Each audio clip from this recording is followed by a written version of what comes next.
Spursley. Present. Raymond. Shore. Sticknott. Present. Whitlow. Here.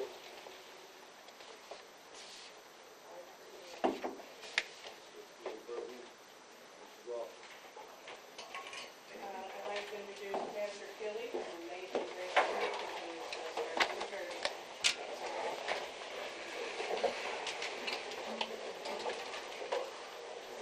Let's pray. Heavenly Father, we thank you for your goodness to us every day. We thank you, Lord, for this opportunity to gather together. We pray that you would give us wisdom as we gather to meet those who have to make decisions, those who are here to share things.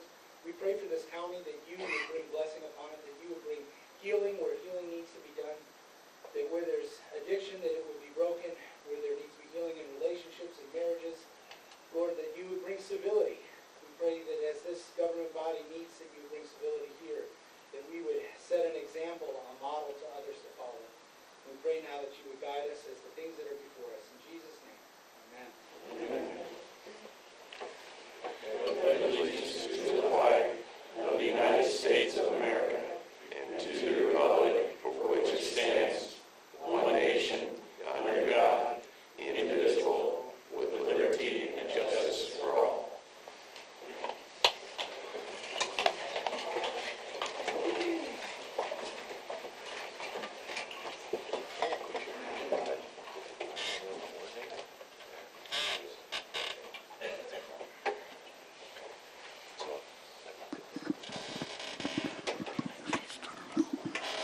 Okay, everybody has a copy of the agenda in front of them. Is there a motion to approve the agenda? Mr. Alt, is there a second? Mr. Curtis, all in favor say aye. Aye. Opposed, same sign. That motion passes. Everybody seen the minutes from the October 10th, 2017 recess session? Is there a motion to approve those minutes? Mr. Hasbargen, is there a second? Mrs. Awful. All in favor say aye. Aye. Opposed, same sign. That motion passes. Payroll. Is there a motion to approve the payroll? Mr. Bills, is there a second?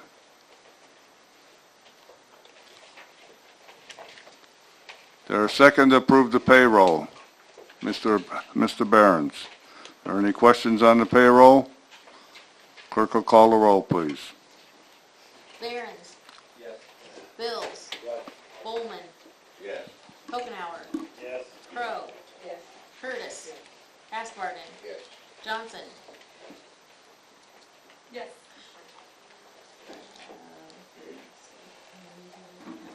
McGinnis. Yes. Awful. Yes. Pursley. Yes. Shore. Yes. Sticknott. Yes. Whitlow. Yes. Alt. Yes. 15-0. That motion passes 15-0. Public comments.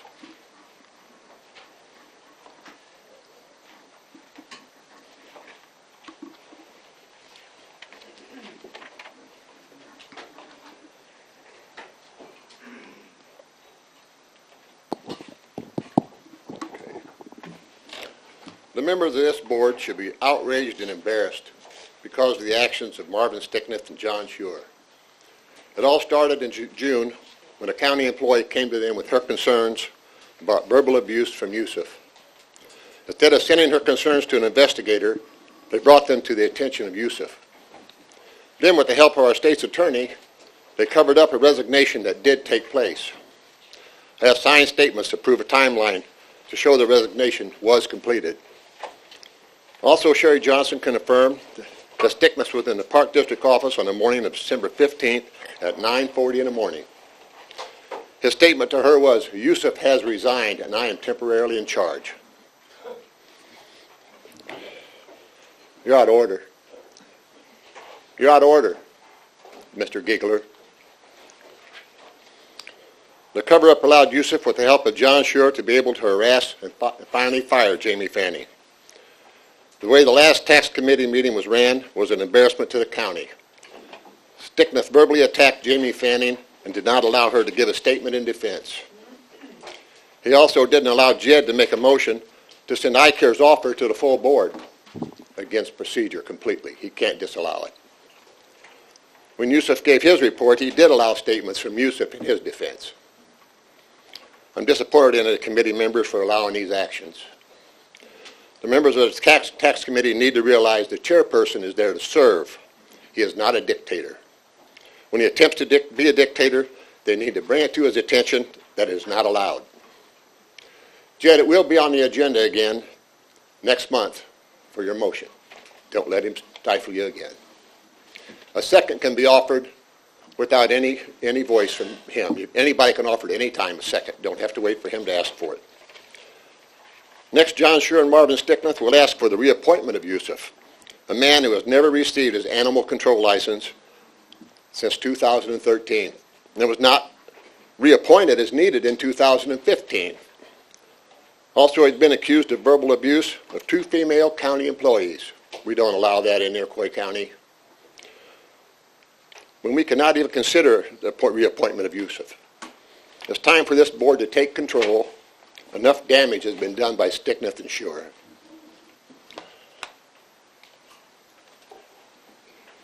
Any other public comments this morning?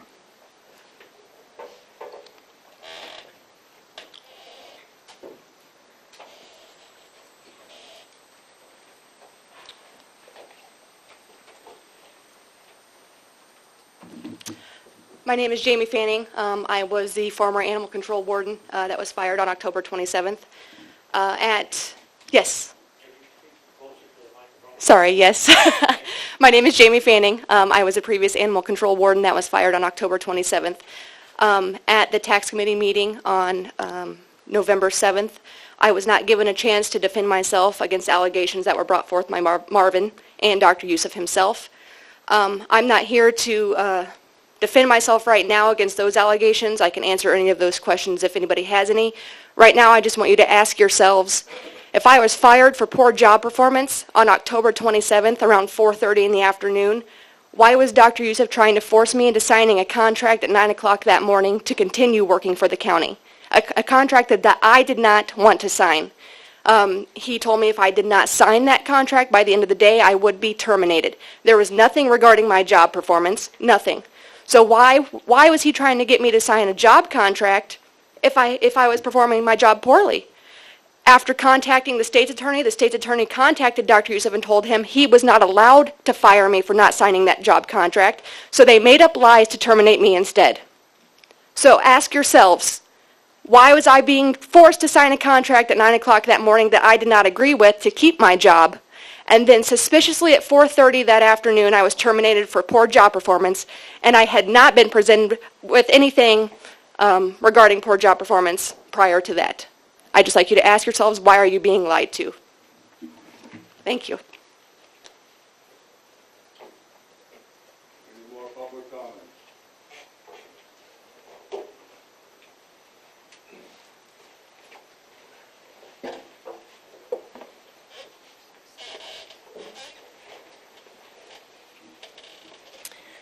My name is Carrie Brown, and what I want to say just is that it's extremely important in our community for the members of our community to trust our animal control. What happens when they do not trust our animal control is they will not call our animal control. And then you have a domino effect of dogs running around, people thinking they can take care of them themselves, people thinking they can bring them into their home.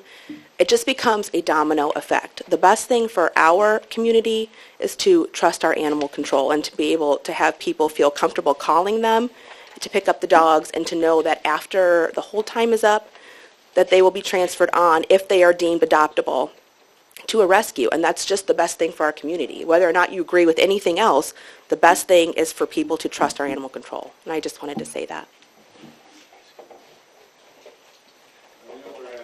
Any other public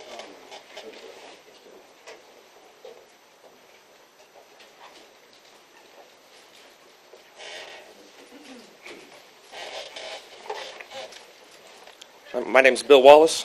I'm here to speak more about animal control slightly. I was at the committee on the 7th. There was a letter read by Marvin that I believe was written by John Schur. Why is that funny? Okay, I'm sorry. Like I said, I believe. I could be wrong. There's no need to laugh. Okay, there's no need to be childish, Marvin. In this letter, there was a lot of hearsay, mostly. I'd like everyone who's at that committee to remember that a lot of this was not fact, it was just hearsay. In there it states that Yusuf was a great director because he was well-versed in law. If that's true, why doesn't he have a license? Why does he not have a license at his animal control facility? Why does he not know that our county does not have a license for animal control? Multiple times it was brought up that John and Marvin had inspected his kennels there, have inspected his facility. They are not authorized to do that. The Department of Agriculture is who has to do that. They also stated in that letter that the board takes these allegations, these harassment allegations, very seriously. Then why did the board not know about these allegations? Why were they not brought forth at all? With Jamie's firing, it's really not just about that anymore.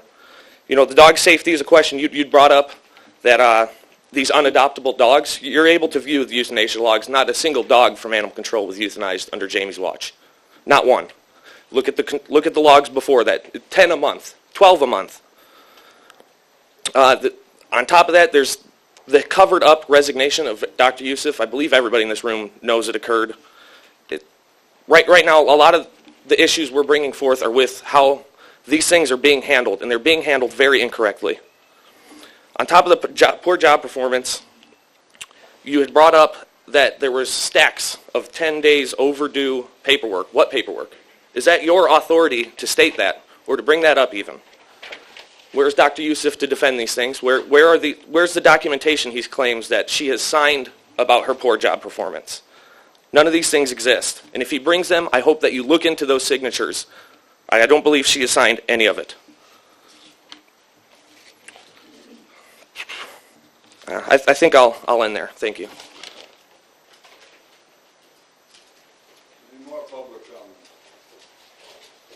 Seeing none, we'll move on to outside organizational reports. Mr. Barry.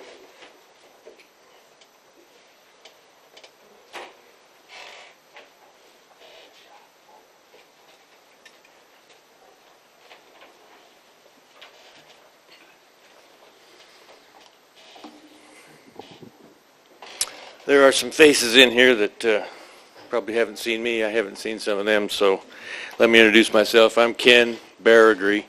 I'm the Executive Director of the Iroquois Economic Development Association. We are not a county committee, but we are financed in part by the county board and other communities and businesses. You'll be happy to know that I've got a couple pages worth of stuff here, but probably about a third of it I'm going to hold for next month. There's been a little wrinkle that came up. Should we explain that, John, that we need to hold off? We've got for our revolving loan committee, loan review committee, we have members that are willing to serve, but I think Chad maybe realized that we had a little miscue in our resolution. We'll have to talk to Jim and see if we can get that squared away by next month so we can move on with that. But at any rate, we're not quite there, but we're getting there. I'd like to thank everybody in here for all the condolences and things that I got when my dad passed. It was always hard to, he was on this earth for 96 years, so he definitely got his money's worth, but it's never easy. You're never ready for him to go. As you know, our county promotional video was a huge success. I looked it up. We had 27,000 times that it was viewed. We had 374 different viewers that shared it. I think that those numbers are amazing. But as is normal, the initial blast has kind of run its course. So it's still out there, still people viewing it, but I've started linking to it with almost all of my communications that go out. I'd encourage, if any of you would like to link to it on emails and things like that, it's worth doing it. It's interesting to watch. It shows what we've got. It's a positive response. I did want to say that there was a comment made on Facebook about, it was something like more taxpayer money wasted, whose brother-in-law was paid to make this. Ida, our group, paid for that video. We did not sell advertising. We did not have any other sponsors. And it was money well spent. It really was. And that kind of leads me to the next point I was going to make. I mentioned previously, gosh, you're all by yourself over there, Sherry. I look over there and it's kind of empty.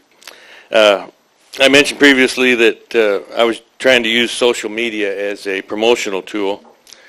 Oh my God, what a minefield that is out there. I set up accounts and started testing a little bit. I put a rock bottom amount, actually only $1 per day per account for testing.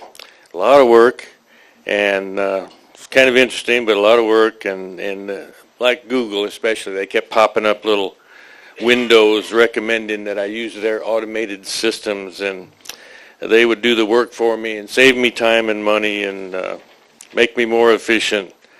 They said it enough times that I decided, well, let me give that a try. Within about 20 minutes, they'd spent my daily amount. They gave it to prospects that had no connection to what I was looking for. They came back, told me they had many, many more prospects out there if I would just raise my daily budget to $125 a day. If that scam's working for them, we ought to all go out and buy Google stock right after the meeting. But I shut it all down immediately, so it didn't really cost any money. Lesson learned. I'm gonna skip any more chatting about the revolving loan fund for now, but a couple more things that I'll add on here. Most of you probably know that the state of Illinois is turning 200 years old this year.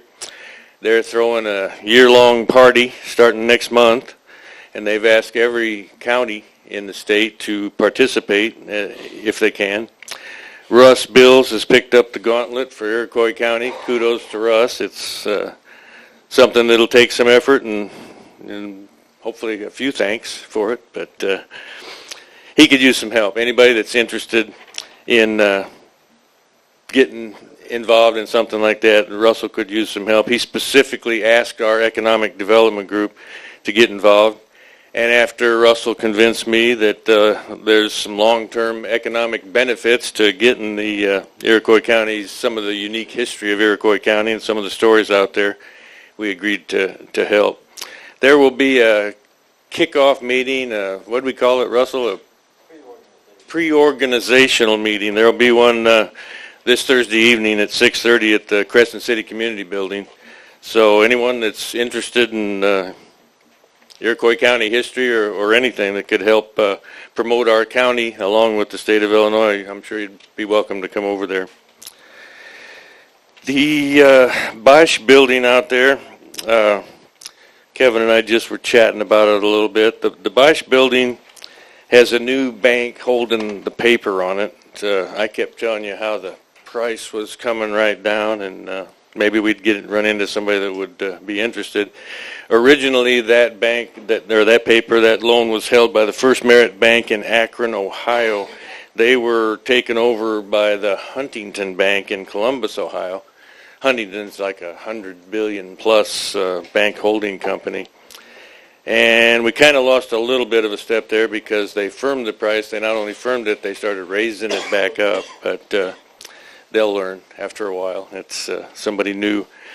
We have a firm, strong prospect, and we're working on kind of a hybrid deal that if we can pull that off, it'd be good for everyone, and it would open up a couple of other opportunities within the county.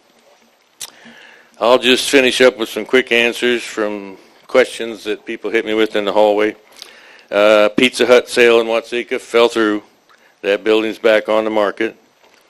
The Dairy Queen in Milford has sold. They should be closing on it this week.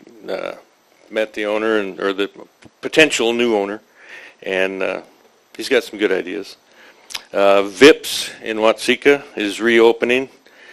Probably a lot of us remember Louis. Louis Cancioris and his son Chris are back, and they'll be reopening. I think they're shooting for December 1st.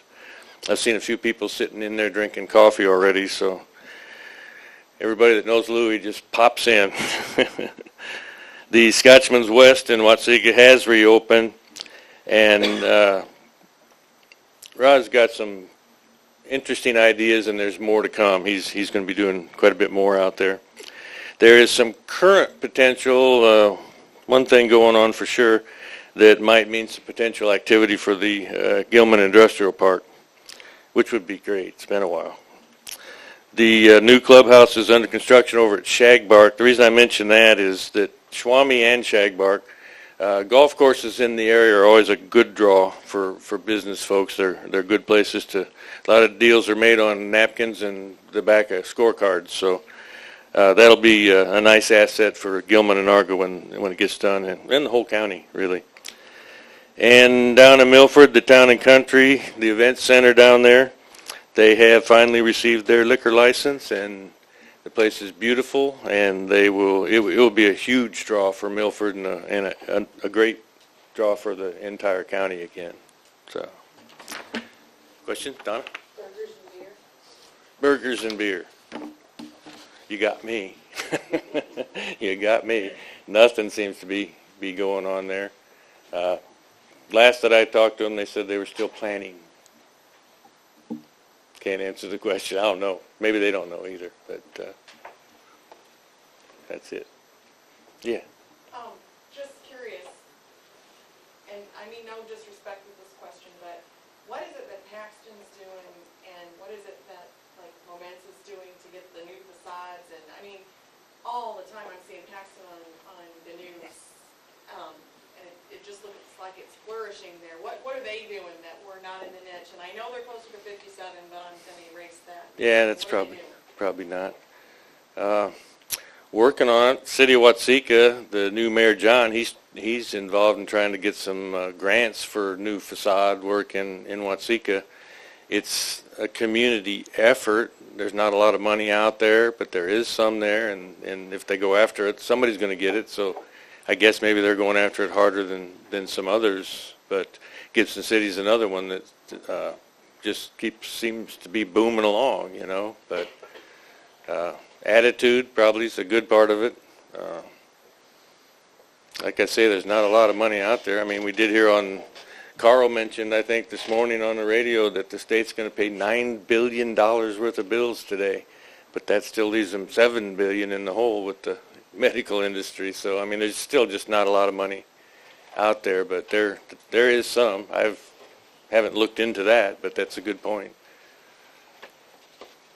What about the industrial park there in Gilman? What's going on with that? It's been there for how many years? Oh, forever, yeah. It was there before I ever even, I mean, it was established before I ever even gotten involved.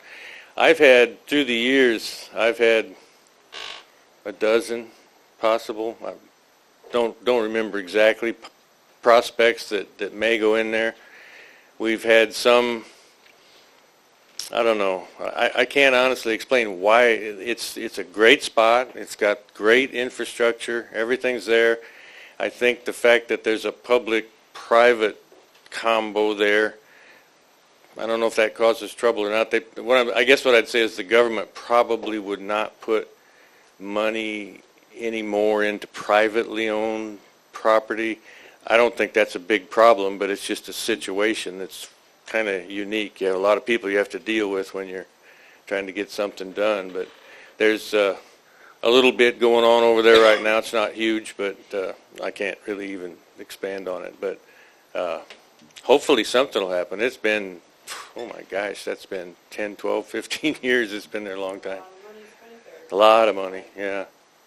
A lot of money. Wish I could answer that one, because if I could, then I'd be out there finding somebody that would fit into that niche. Anybody else? Yeah. The Town and Country in Milford, you said they received their liquor license. The holdup on that, I believe, was a fire door that has not been installed. Do you know, is that installed now? I don't know that it's installed now. They've made agreements on it. There was a couple of other things that were involved besides. That was one of the things, the door. I wasn't really inside the discussions on that, so I shouldn't even really be answering it. But it will be great when they get it open and can start having some banquets. Okay, do we have any other outside organization reports this morning? Seeing none,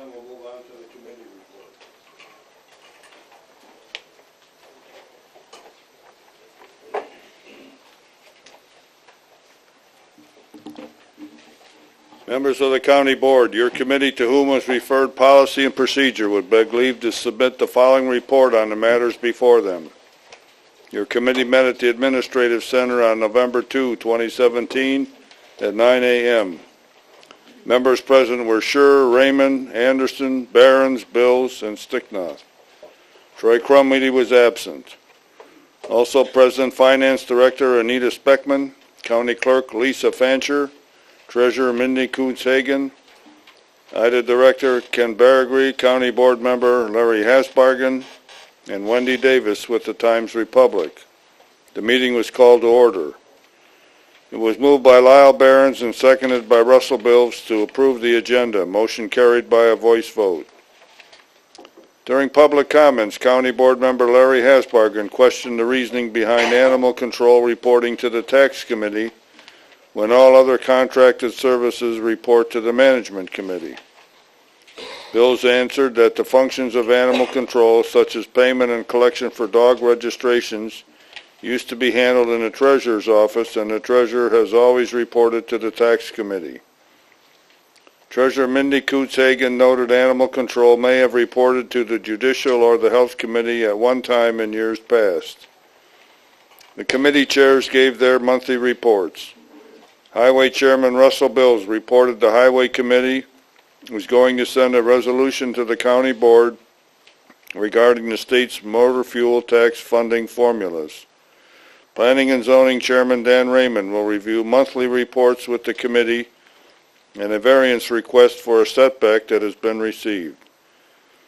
Management Chairman Lyle Behrens will discuss the county farm and office space in the Administrative Center. The Judicial Committee will receive their monthly reports.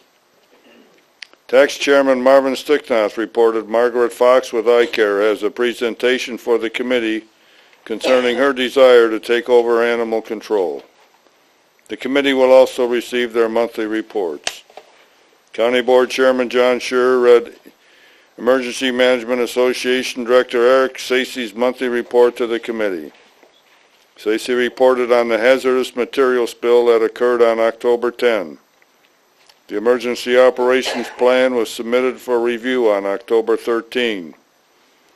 Stacey attended numerous meetings during the month of October.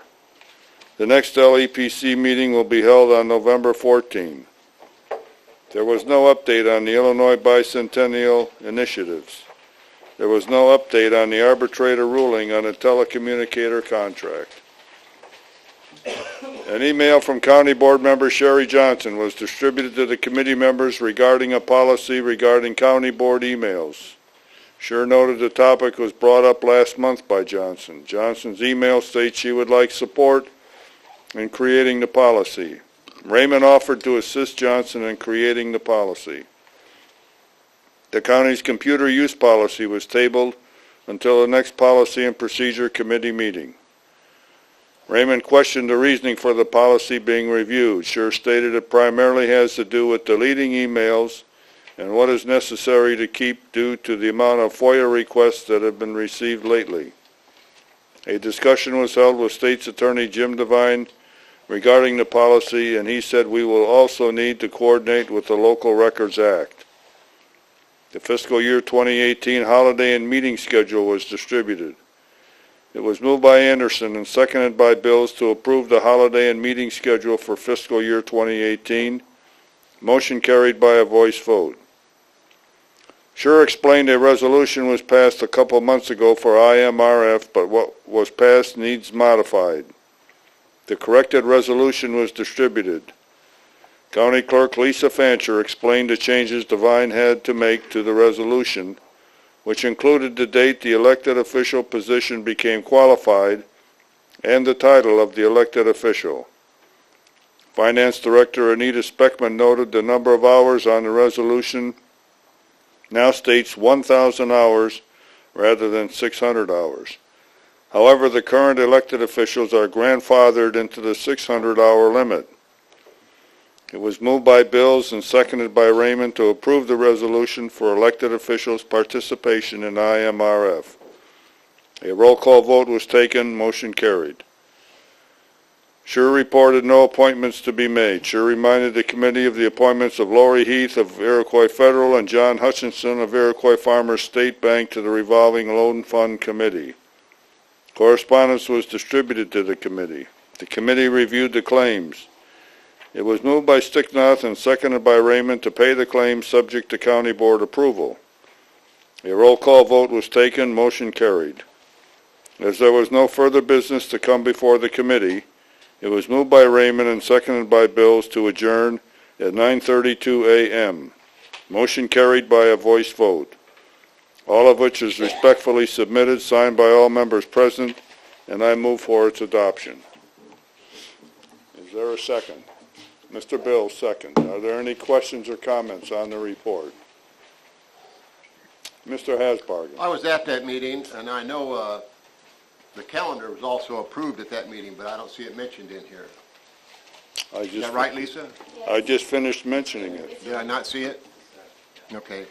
I'd like to pull that up for private consideration instead of being not included in this meeting.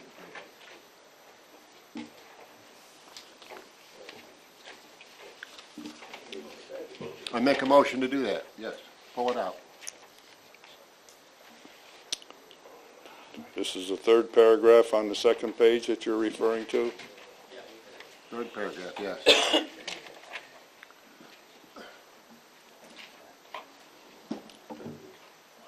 Is there a second to that motion? Mr. Lemay seconds the motion.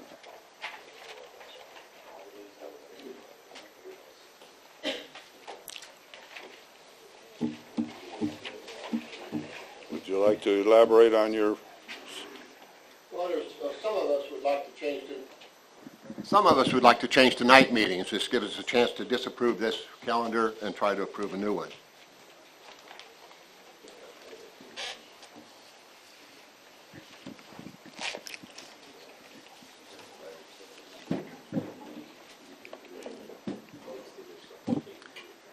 I was just going to make a comment after the second that I could not support or vote in favor of this as it was, and I wasn't going to ask for separation because it seemed like it just took up time and we didn't have the support for it. With Larry saying this, there must be some support, so I'm glad to hear it.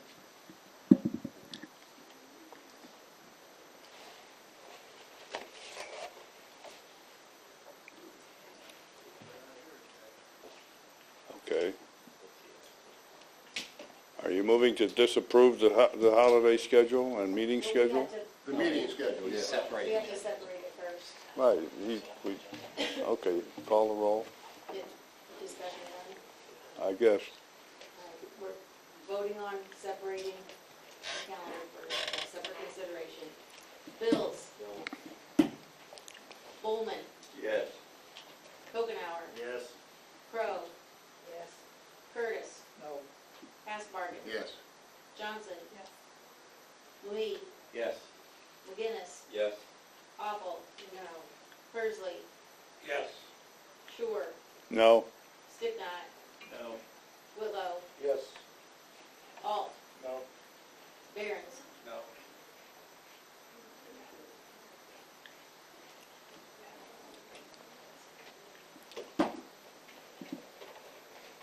Nine to seven. Motion carried. Okay.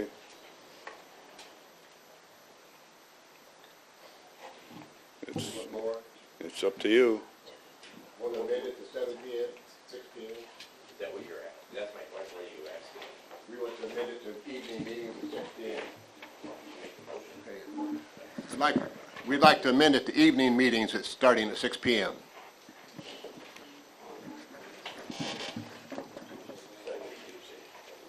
On the same day as second Tuesday.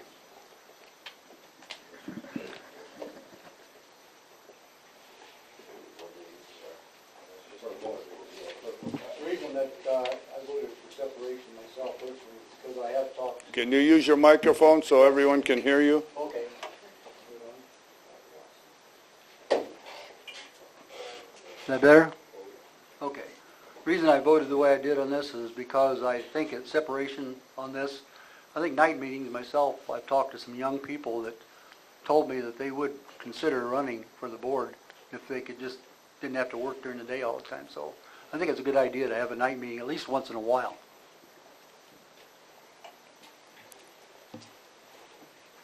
We need a second. We need a second for his motion. I haven't gotten it yet. Mr. Lemay? Okay. Are there any other comments about the motion? Questions? Mr. Lemay? The last time I brought this up, I was expecting that we would at least separate it for consideration. It didn't come up, but I had talked previously with a few of the board members and looked up what I could find in terms of research, and the research stated that almost 80% of the people that have salaried positions end up working during the day. So if we don't consider that we are ignoring them, or at the very least keeping them from making it to meetings or keeping them from participating, then we aren't considering all of our constituents. They just can't make it. And from what was just stated, there are people that would be willing to serve, not just come to meetings, but to serve if the times were acceptable or workable for them. Thank you. Anybody else have any questions or comments? Mr. Alt? A big part of our serving is day meetings and committees. Are you going? Is your microphone on? Our big commitment to serve is in committee meetings during the day.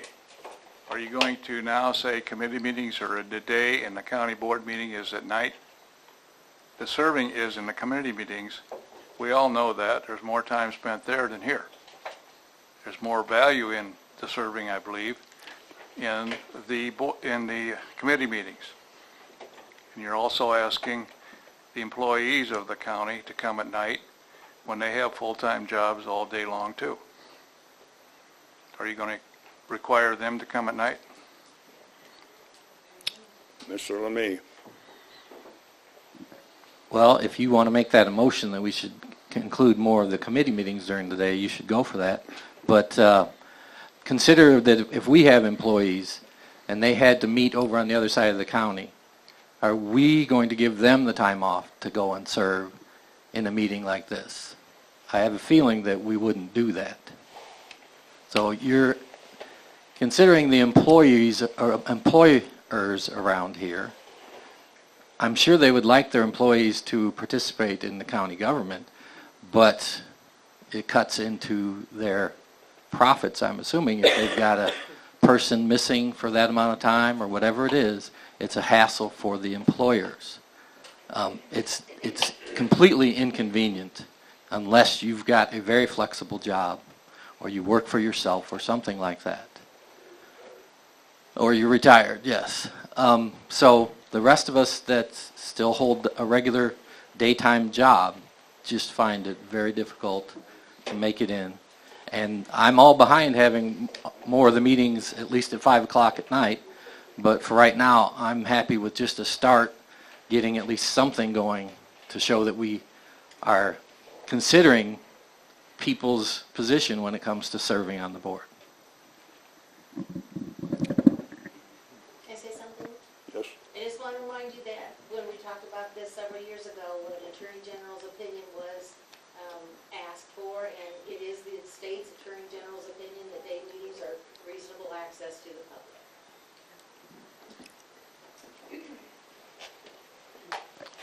public. Yes, but he isn't saying it's non-reasonable to meet at night. Correct. He isn't saying that, or whoever it was. And this is their opinion on it. And I don't think it's not illegal. It's not going against statute to make them in the evening. We've got a county to the south of us that does all their meetings at night. We've got a county north of us that does half and half about. So we just need to make it better, more accessible for people to serve.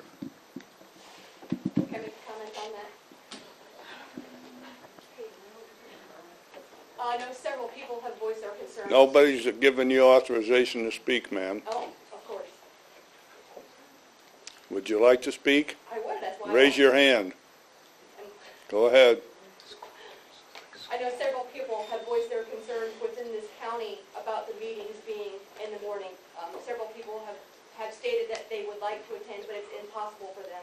And at a time when our county is calling for transparency within their county government, I think this would be a very good thing to make it possible for people to be able to attend a county meetings.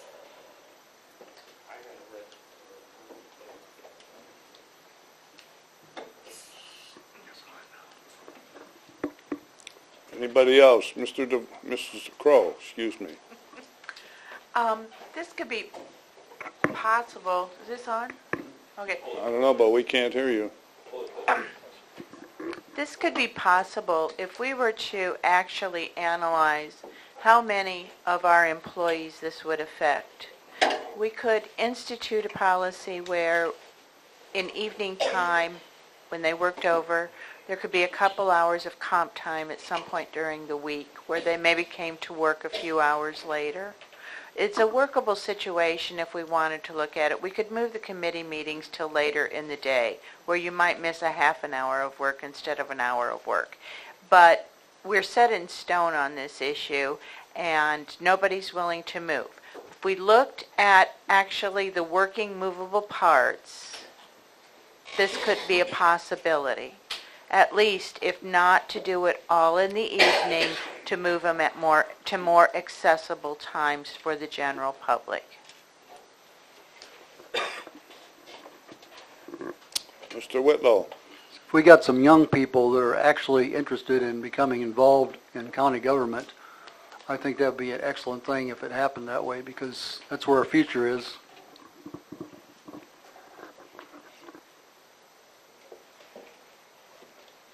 Yes, ma'am.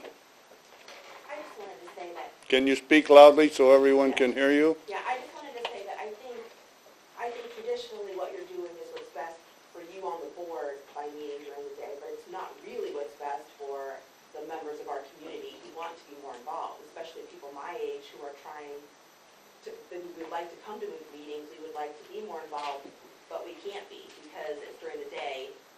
And so it's hard for us to juggle our schedule to try to get here at this time. So even if you just held half of them at night and not all of them would be a huge step, I think, in the right direction in order for our community to attend the meetings and be more a part of decisions. Motion on the floor is to change all meetings to nighttime at 6 p.m. Is that correct? Is that correct? What is the motion on the floor? Just the full county board meetings. That's what I'm referring to. Chairman, in the past, did we not have this at night before and people did not show up? That's correct. Thank you. My meetings have been tried in the past without any success. Some of the people that are right now advocating my meetings also serve as precinct committeemen and never come to any meetings at night also. So, I mean, these facts ought to be laid out on the table. Mr. Lemay. Your response to her was incorrect. Oh. There was people that came to those meetings. There was also no criteria set to say why or what would indicate that it was successful meeting at night. Nobody took any stats. Nobody checked out how many people showed up. Nobody left a list of how many things there were. It was never brought up. I brought it up to the board when I was not on the board, that I looked at those 3 months, and the attendance of the county board members was higher at the evening meetings than they were in the same 3 months the previous year. Mr. Lemay, when you ran for office, you knew that the meetings were at 9 o'clock in the morning. It was your choice to run for office knowing that the meetings were at 9. Ever since you've been on the board, sir, you've been trying to change it. Is this a personal reason? My personal reason is to make the county government more accessible to the people. And I got on the board for every other reason, but also this one too, Because if it's going to change, I'd have to be involved. So I got involved to try and change it because I believe it's wrong. That's why I got involved.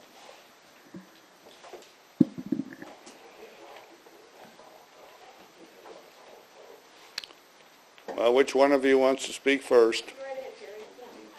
I want to say, do you have a Can you personal- speak loud enough so everyone can hear you? Ms. Alhill, do you have a personal reason for meeting during the day?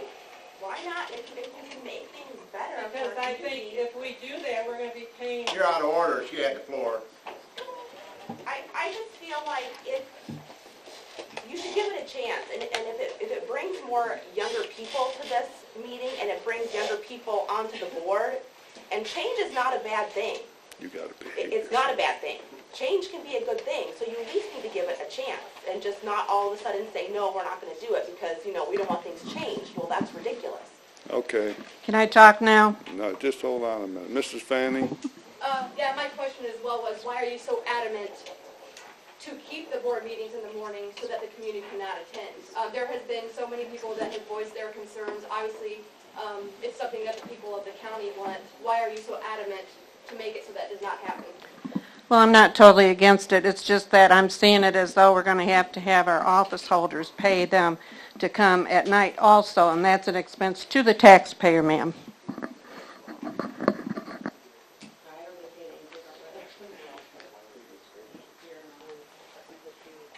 Mr. Alt? One previous county board member stated that when there's an issue at hand, be it day or night, people concerned with the issue will be there. And I see that right too. I think when we went to night meetings, we had a curiosity crowd that came to first. Charlie, can you bring it a little about that close? I'm afraid I'll swallow it. Everybody says I got a big mouth, Where'd I leave off? I don't remember. Anyway, my feeling is when we went to night meetings, yes, there was a curiosity on the first meeting or two. And it wasn't the young people that came into at those meetings. I wish somebody would have taken attendance and their age. Because I see people here today that are here only because of an issue. If that issue wasn't here, we'd be back to normal. So people do show up when they're concerned about their government. I wish they'd show up more often and show more interest. I don't think they'll show any more interest. If we have the meeting at night, they'll still be consumed by other things. That's the nature of things today. Mr. Bills? What I remember of the history of our night meetings that we did in the past. You've got to swallow it too. Oh, yeah.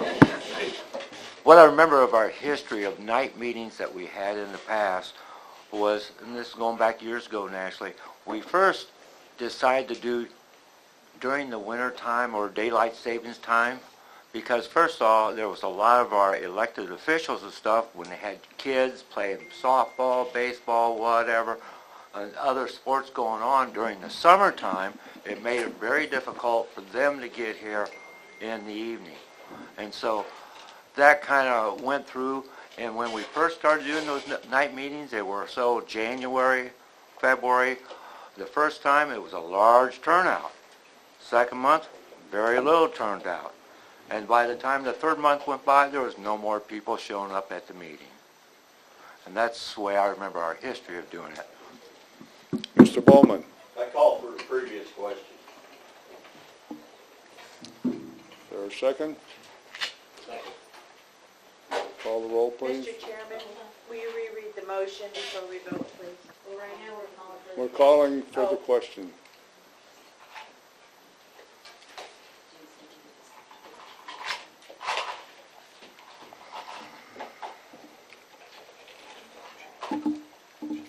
Bowman. Yes. Tokenauer. Yes. Crowe. Yes. Curtis. Sorry. Hasbargen. Yes. Johnson. Lemay. Yes. McGinnis. Yes. Awful. No. Persley. Yes. Shure. No? Sticknot. No. Whitlow. Yes. Alt. No. Barons. Bills. No. 10 to 6, motion carried.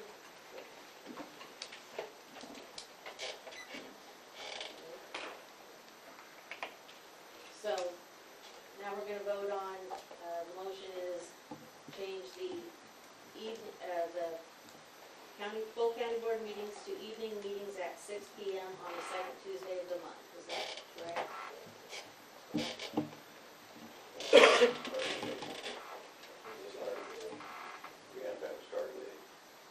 Calendar starts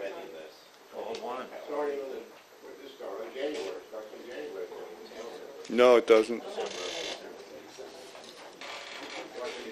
Starts on our calendar year.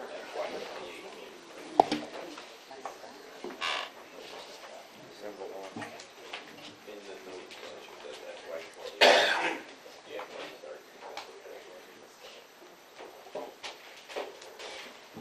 Our fiscal year starts December 1st, but the calendar year that we're voting on does start January 1st.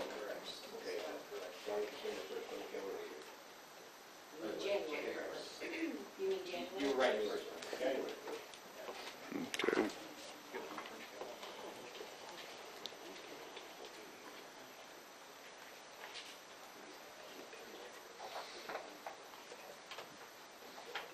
Ready? Yep. Kokenauer. Yes. Crowe. Yes. Curtis. No. Asbargen. Yes. Johnson. Yes. Lemay. Yes. McGinnis. Yes. Awful. No. Persley. Yes. Sure. No. Stickney. No. Whitlow. Yes. Alt. No. Barons. No. I'm sorry. No. No. Bills. No. Bowman. Yes.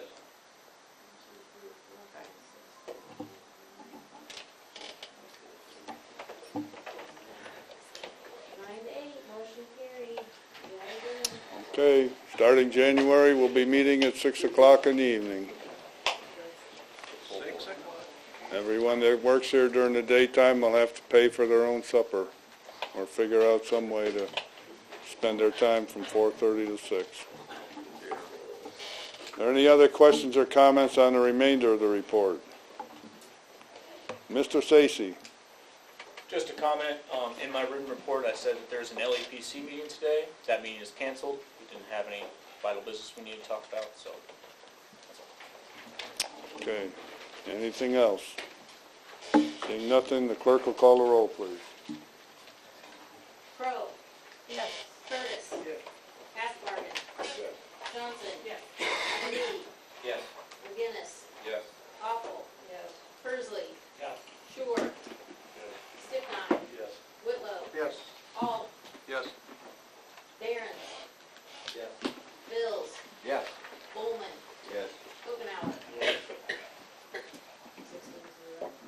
Motion is approved 16-0. Finance Committee, Mr. Hall.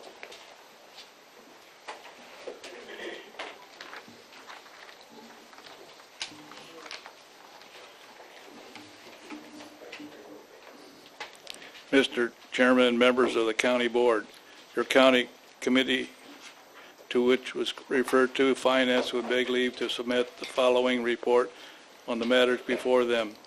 Your committee met at the Administration Center November 9, 2017 at 9 a.m. Members present were Charlie Alt, Russell Bill, Ernie Curtis, Sherry Johnson, Kyle Anderson, Michael McTaggart, and Kyle Anderson, Michael McTaggart, and Dan Raymond were absent. Also present, County Board Chairman John Scherer, Finance Director Anna Speckman, Treasurer Minnie Kuntz, County Clerk Lisa Thatcher, Supervisor of Assessment Bob Yergler, Sheriff Derek Hagan, County Engineer Joel Moore, ICPHS Administrator Dee Shepard, Probate Director Tom Latham, IEDA Director Ken Berge, Randy Schultz of Schultz Insurance, Tim Drury with Bliss McKinney, County Board members Donna Crowe and Larry Harshbakken, Wendy Davis with the Times Republic, and Carl Gurvich with the WGFA. The meeting was called to order. It was moved by Ernie Curtis and seconded by Russell Bills to approve the agenda. Motion carried by votes vote. There were no public comments. Finance Director Anita Speckman informed the committee the annual benefits fair will be held November 16th and 17th. Flyers were distributed to employees with payroll. The open enrollment period of employees is the month of November for a starting date of December 1st. Retiree insurance renewal letter were mailed last week with their new rates. Retirees that are under the age of 65 receive a letter inviting them to attend our benefit fair. Retirees are at the age 65 or older receive a letter inviting them to attend the open enrollment schedule from December 14th from 9 a.m. until 12 p.m. Randy Schultz with the Schultz Insurance addressed the committee about workman's compensation. Schultz said as part of the bidding process, there was a lot of interest in trying to reduce the workman's compensation increase. Bliss McKnight has had the program for several years, but it was never utilized by the county. Tim Drury with Bliss McKenna reviewed a historical incident with the committee dating back to 2013. Bliss McKenna offered safety training courses and risk management resources. They would begin by focusing on the departments that have the highest risk. Speckman noted our premiums were dropping and were at $105,000 in 2013. The premium dropped to $99,500 in 2014, $84,000 in 2015, and $78,700 in 2016. The premium for 2017 increased to $104,159. And our quote for 2018 is $146,590. Schultz also spoke to the committee regarding the potential wrongful termination of the animal control warden. Schultz said Bliss McKenna does not have to wait for a lawsuit to assign counsel. They would prefer to begin working on the case before a lawsuit is filed. Schultz said from this standpoint, as an outside observer, he suggests if a lawsuit is filed, the county board needs to speak as one.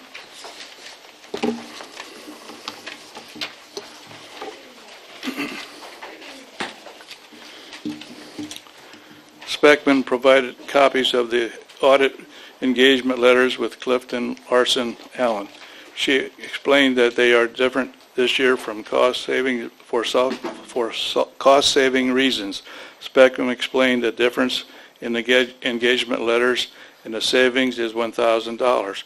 It was moved by Bills and seconded by Curtis to approve the Clifton Larson Allen audit engagement letters. Motion carried by a voice vote. Speckman emailed the committee the financial policies for their review. She said she was able to work on the policies when the summer intern was working in the finance office. The policies are very key to have for a department and needs to be approved by the county board in the 2018 fiscal year. Speckman said she had extra funds budgeted in the county board in the 28 fiscal year. Budgeted contracted services and paid Clifton Larson Allen $1,000 to write it. The section on grants was provided to County Joel Moore, forwarded to County Joel Moore, IC PhD, Administration D. Shippert, the EMA Director Eric Stacy for their review. The department heads giving their monthly report.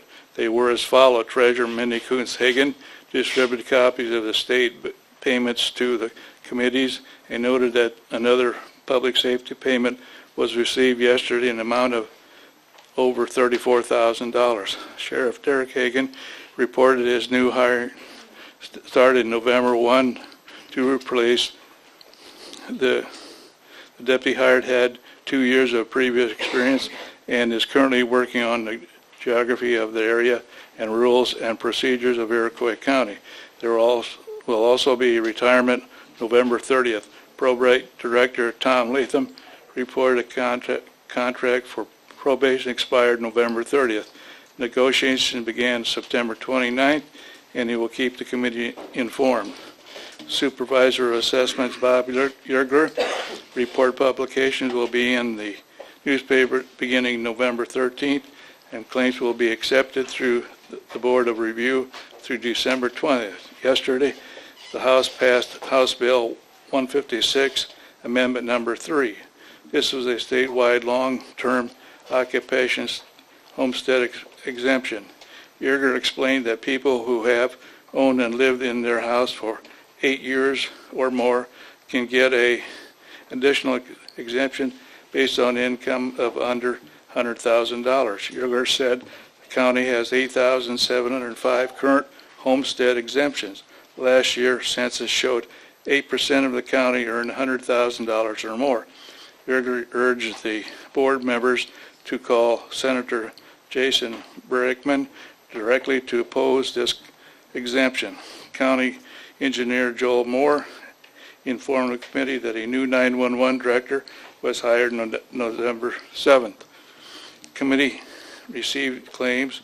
Sherry Johnson questioned a number of area-wide claims for the month. Speckman explained that there were a lot of changes over the month with required their service. Our total for 31 invoices was $3,757. This averaged to $123 per invoice. Our budget for area-wide is $30,700. Have spent $26,187 for the year. The actual amount we have paid to area-wide for services this year is $19,687. Speckman said that, quotes, that equates to 218.75 hours, and if you average that over 11 months, it is less than 3 days per month versus a full-time employee. Johnson asked what we pay for this contract, and if these changes are above and beyond charges. Speckman indicated these charges include time and material. It was moved by Curtis and seconded by Bills to pay the claims, subject to county board approval. A roll call vote was taken. Motion carried. During old business, Speckman said she inadvertently requested the fiscal year 18 budget be removed from the finance agenda. Fiscal year 18 budget, a resolution will be included on the county board agenda for November 14th. All board members have received copies of the budget. Also, during our business, county board member Larry Hesbergen reminded the committee that the county board donated $200 to the FFA for their help during the recycling event last year, and he would like another donation made to them for their help at the recycling event this year. It was placed. The matter will be placed on the December finance agenda. Lastly, Charlie Olin informed the committee that maintenance supervisor Chris Drake requested the purchase of a new oven for the jail at the management committee meeting. Hagan stated the commercial oven has been purchased for $1,249 and be delivered next week. As there was no further business to come before the committee, it was moved by Curtis and seconded by Bills to adjourn at 10 a.m. Motion carried by voice vote. All of this is respectfully submitted by Charles Alt, Russell Bills, Ernie Curtis, and Sherry Johnson, and I move for its acceptance. The motion on the floor to accept the finance committee report, is there a second? Mr. Curtis, are there any questions or comments about the report? Mr. Bowman. I guess I have one question. I'm not disagreeing that we should donate the money to FFA, but I don't know, Jim, maybe you can help us. Can we do that as a taxpayer's money, donate to FFA like that? Done in the past. So does that make it right? I mean, I think it's within your authority to do so. Did you say it was within our authority? I didn't hear. It is within our authority to do so. I think they earned it that day. Well, I'm sure they did. We're not arguing that. I just want to make Well, sure it's legal. How can we get them to do it again when we need something like that?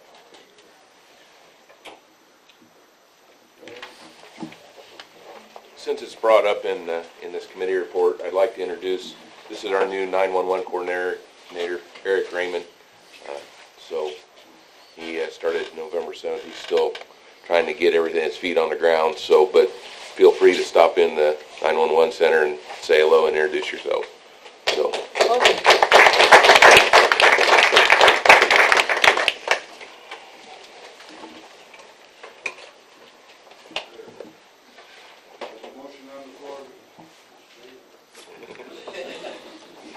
It's a long enough report. After we approve the report, then we'll entertain a motion to approve the budget. First vote on the report, then we're going to entertain a motion to approve the budget. Curtis. Yes. Hasbargen. Yes. Johnson. Yes. Lemay. McGinnis. Yes. Awful. Yes. Kersley. Yes. Shore. Sticknot. Yes. Whitlow. Yes. Alt. Yes. Barons. Yes. Bills. Yes. Bowman. Yes. Kokenauer. Yes. Crow. Yes.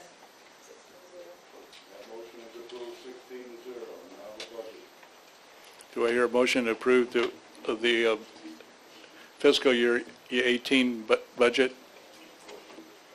Larry Harsbergen makes the motion. Do I hear a second? Second by one of those two guys.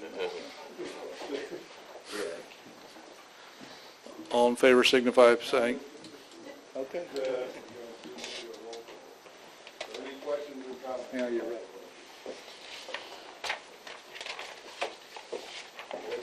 Finance deserves a lot of credit for putting that together, keeping it where it needs to be. Any other questions or comments? Mr. Bill?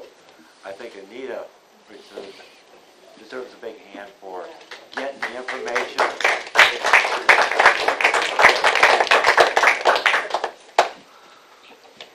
Any other comments? Seeing none, the clerk will call the roll. Hasbargen. Yes. Johnson. Yes. Lemay. Yes. McGinnis. Yes. Awful. Yes. Kersley. Yes. Shore. Yes. Sticknot. Yes.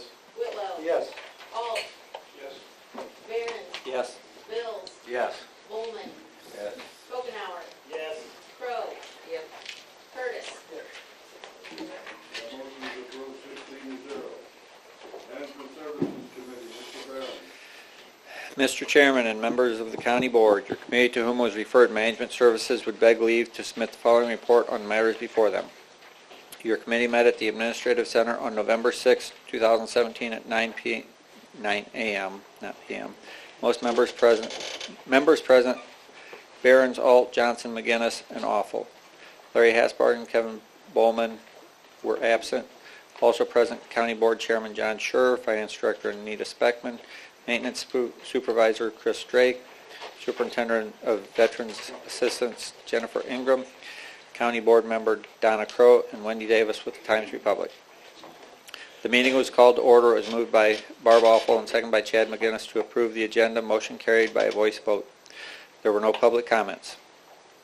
Superintendent of Veterans Assistance Jennifer Ingram addressed the committee regarding her current office space and asked to be considered to move into the office that was formerly being used for animal control. Ingram said it would be beneficial for her clients for their confidentiality and provide better service. Also, the space would provide more room for a volunteer to assist Ingram in the future. It was suggested County Board Chairman John Schur could use Ingram's office rather than the Animal Control Office. Finance Director Anita Speckman addressed the matter, stating when negotiations are happening, the Animal Control Office is used so each party can meet in private. If Schur's office is moved to a smaller location, as they have suggested, there will not be enough room to accommodate these needs. Schur also stated a lot of animal control records and public health department records are stored in the Animal Control Office. Management Chairman Barron said they will continue to look at the matter and no decision will be made today on the office space. Barron said he spoke with the county farm tenant this morning and the crop will not be off until late this month. With that being said, soil testing is on hold. Barron's reviewed the fertilizer bid process with the committee and explained that bidders in the past preferred to bid the total price rather than by ton. It was moved by Charlie Alt, second by Awful, to mail letters out to vendors to receive fertilizer bids on total price basis versus per ton. A roll call vote was taken, motion carried. Variance reviewed the waste recycling survey that was sent to Management Committee via email. The state of Illinois is looking for what recycling activities are available within Iroquois County. County Board Member Donna Crow shared information regarding recycling events that occur in Milford. Variance said the survey is something that needs to be reviewed further before completion. Maintenance Supervisor Chris Drake reported on the following. Drake informed the committee that he received pricing on hand dryers for all 3 buildings. The average cost is $300 per hand dryer, and the building would require a total of 18 hand dryers. This amounted approximately to $5,500. Drake noted there would be an additional cost of approximately $5,000 for labor. None of these amounts include the cost to operate the hand dryers. The county is currently spending about $2,000 per year on hand towels. The buildings were shifted to heat in the month of October. The water tower at the administrative center has been drained and winterized. A part-time janitor has been hired. Drake reported the jail is in need of a new oven for the kitchen. Parts for the old oven can no longer be ordered. It was moved by Charlie Alton, second by McGinnis, to send the recommendation to Finance Committee that a commercial range be purchased for the kitchen in the jail. Roll call vote was taken, motion carried. Lastly, Drake informed the committee a representative from Sylvania will be giving a small presentation on retrofitting every light fixture in all 3 buildings with high-efficiency LED bulbs. The committee reviewed the claims. It was moved by Alt, seconded by Awful, to pay the claims. Subject to County Board approval, motion carried by a roll call vote. Under new business, Barron stated the state has been contacting us about the bicentennial, and they would like a kickoff event held at the primary location for the county on December 4th at 12 p.m. If possible, our event will be held at the courthouse. It was moved by McGinnis and seconded by Awful to adjourn the meeting at 9:55 p.m. Motion carried by a voice vote, all of which was respectfully submitted, and I move for its adoption. Motion on the floor, the Management Committee report, is there a second? Mrs. Awful. Are there any questions or comments about the Point of clarification at the bottom of page 1, Milford doesn't have recycling events. We have a monthly curbside service. Any other questions or comments? Actually, I just have a question on the hand dryers, Lyle. Nothing's been decided on spending $10,500 yet, correct? No, we kind of, with it being as much as it was, and we were just looking at if there would be a cost savings. Okay. There's not. Thank you. Anything else? Hearing none, the clerk will call the roll, please. Johnson? Yes. Lemay? Yes. McGinnis? Yes. Awful? Yes. Persley? Yes. Shore? Yes. Sticknot? Yes. Whitlow? Yes. Alt? Yes. Barons? Yes.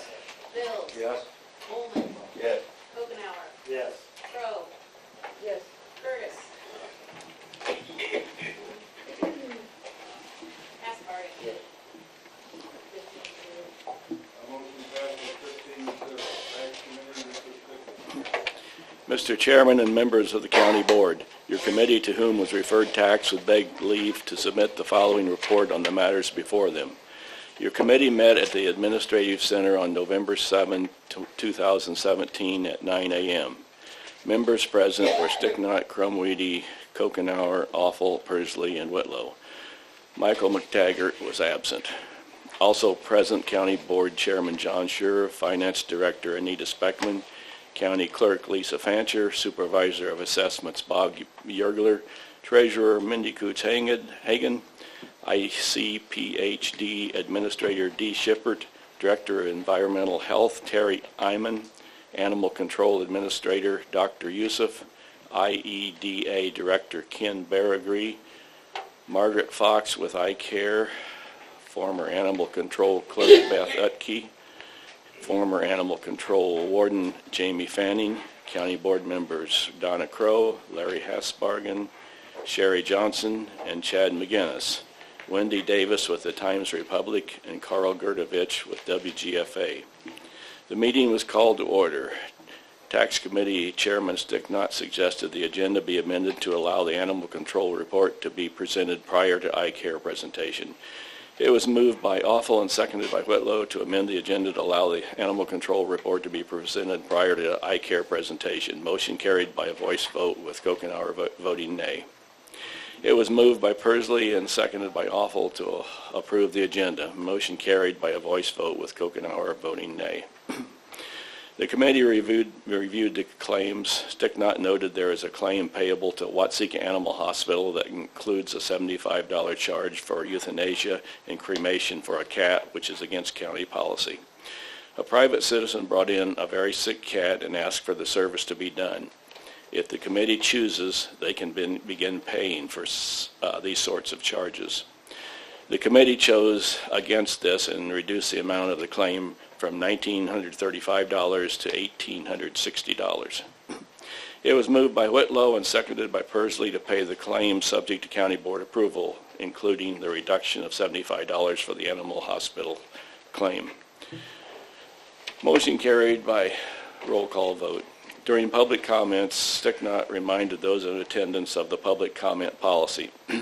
If there are several individuals that wish to speak on the same topic, it is best to choose one person to speak for everyone.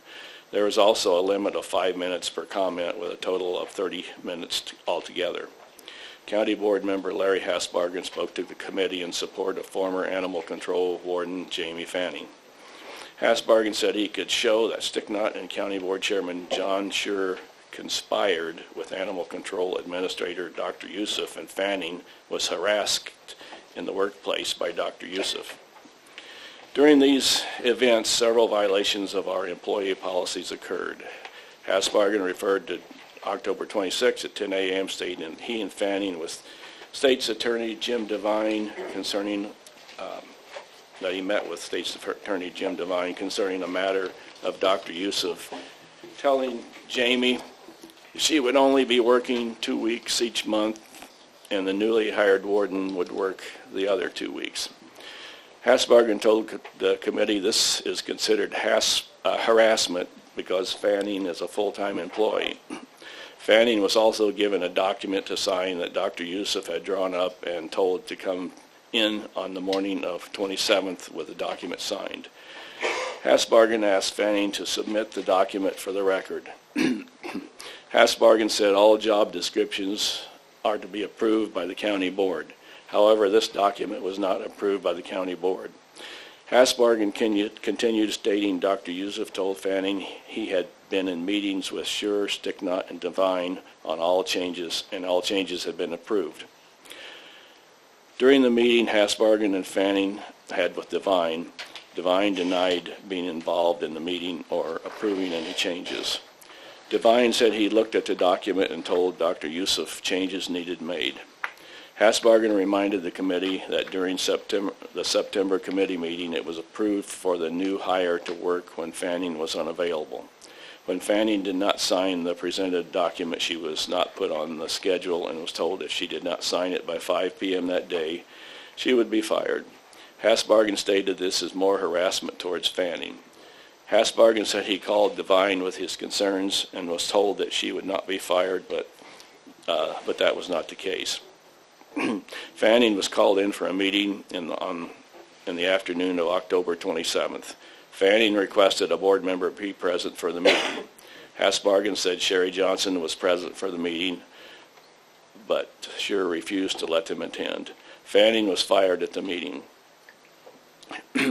Hasbargen said Fanning's firing is a case of retaliation from Dr. Youssef because he thought she had spoken out against him, but when Devine spoke to Dr. Youssef, he had changed the reasoning to work-related issues.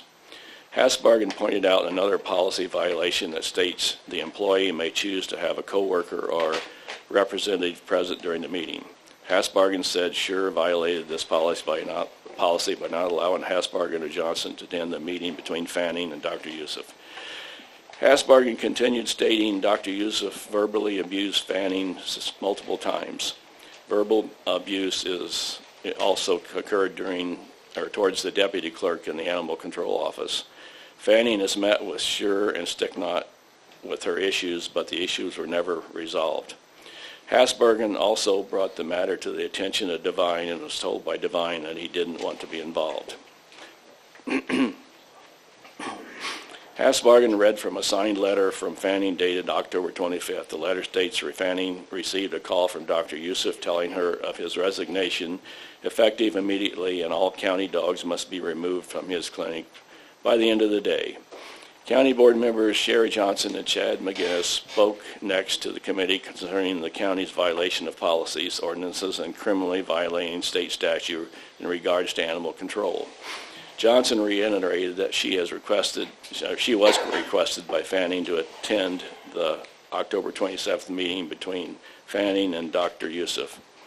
Johnson was denied access to the meeting by Sure, and this is a direct violation of the Iroquois County Employee Manual. Fanning was referred to as an at-will employee, which entitles her to all rules of the Employee Manual. Johnson said Fanning met with Sure and Sticknot on 2 separate occasions prior to her termination regarding the treatment which she was receiving from Dr. Yusuf.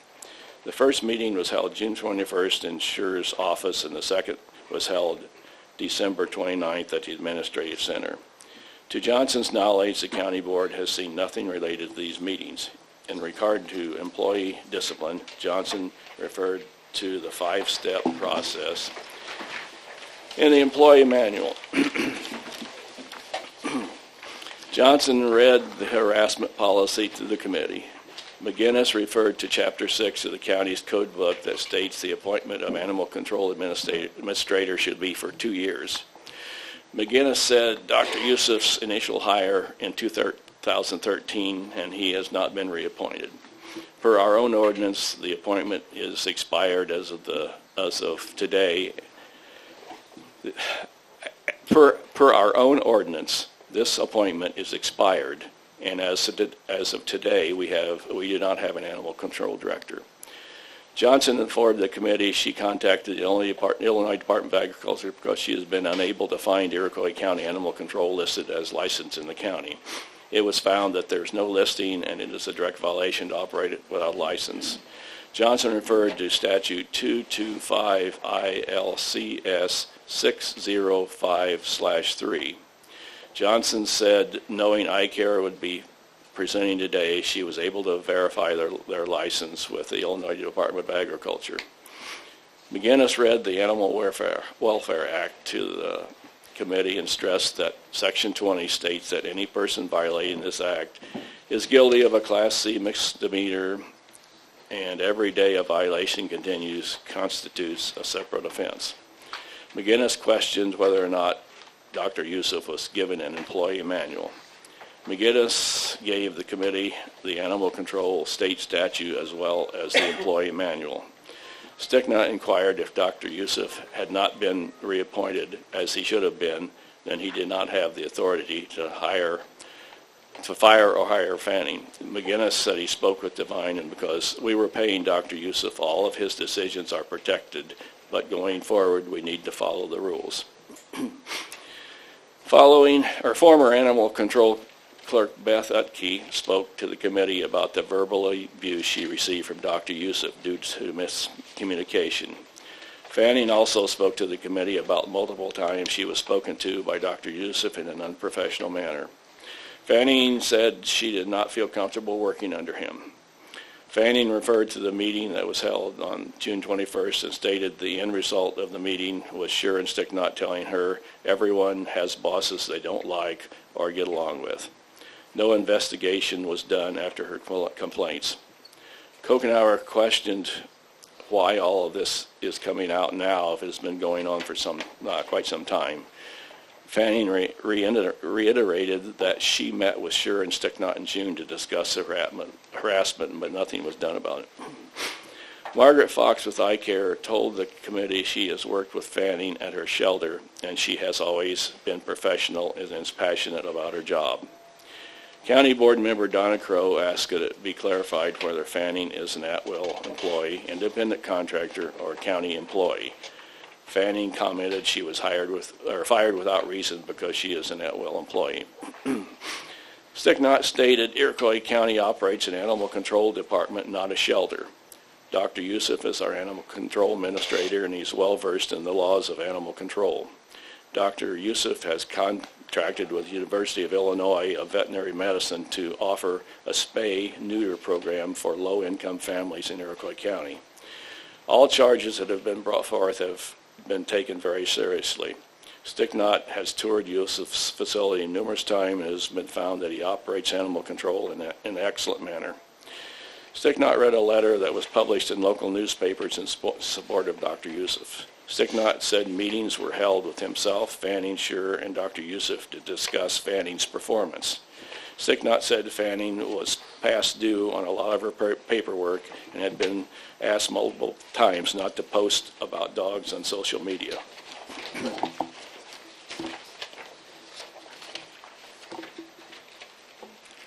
Kokenauer asked Sticknott if any of the meetings were documented. Sticknott said he had nothing documented.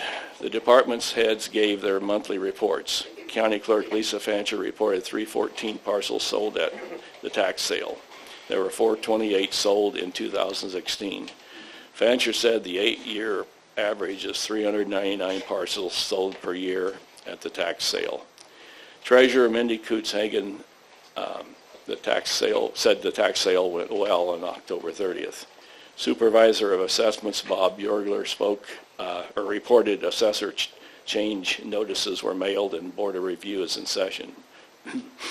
Animal Control Director Dr. Youssef gave his report for October, which included 5 dogs picked up and brought to the clinic, 1 cat bite, and 7 dog bites. There was also 1 bat case which tested negative for rabies. Dr. Youssef commented on the statements made earlier in the meeting. He said he had been contacted by newspapers regarding Fanny's termination, but refused to give any information. Dr. Youssef told the committee her termination was based solely on poor job performance, and he has documentation to back it up. Fanning asked to speak regarding Dr. Youssef's response. Kokenauer asked Sticknott if Fanning could speak more about the matter during the tax meeting. Sticknott agreed to allow her to speak at the next tax meeting. Margaret Fox with iCare gave a presentation to the committee regarding her interest in sheltering stray dogs for the county. Fox explained iCare is a 501c3 nonprofit organization and has been operational since 2008.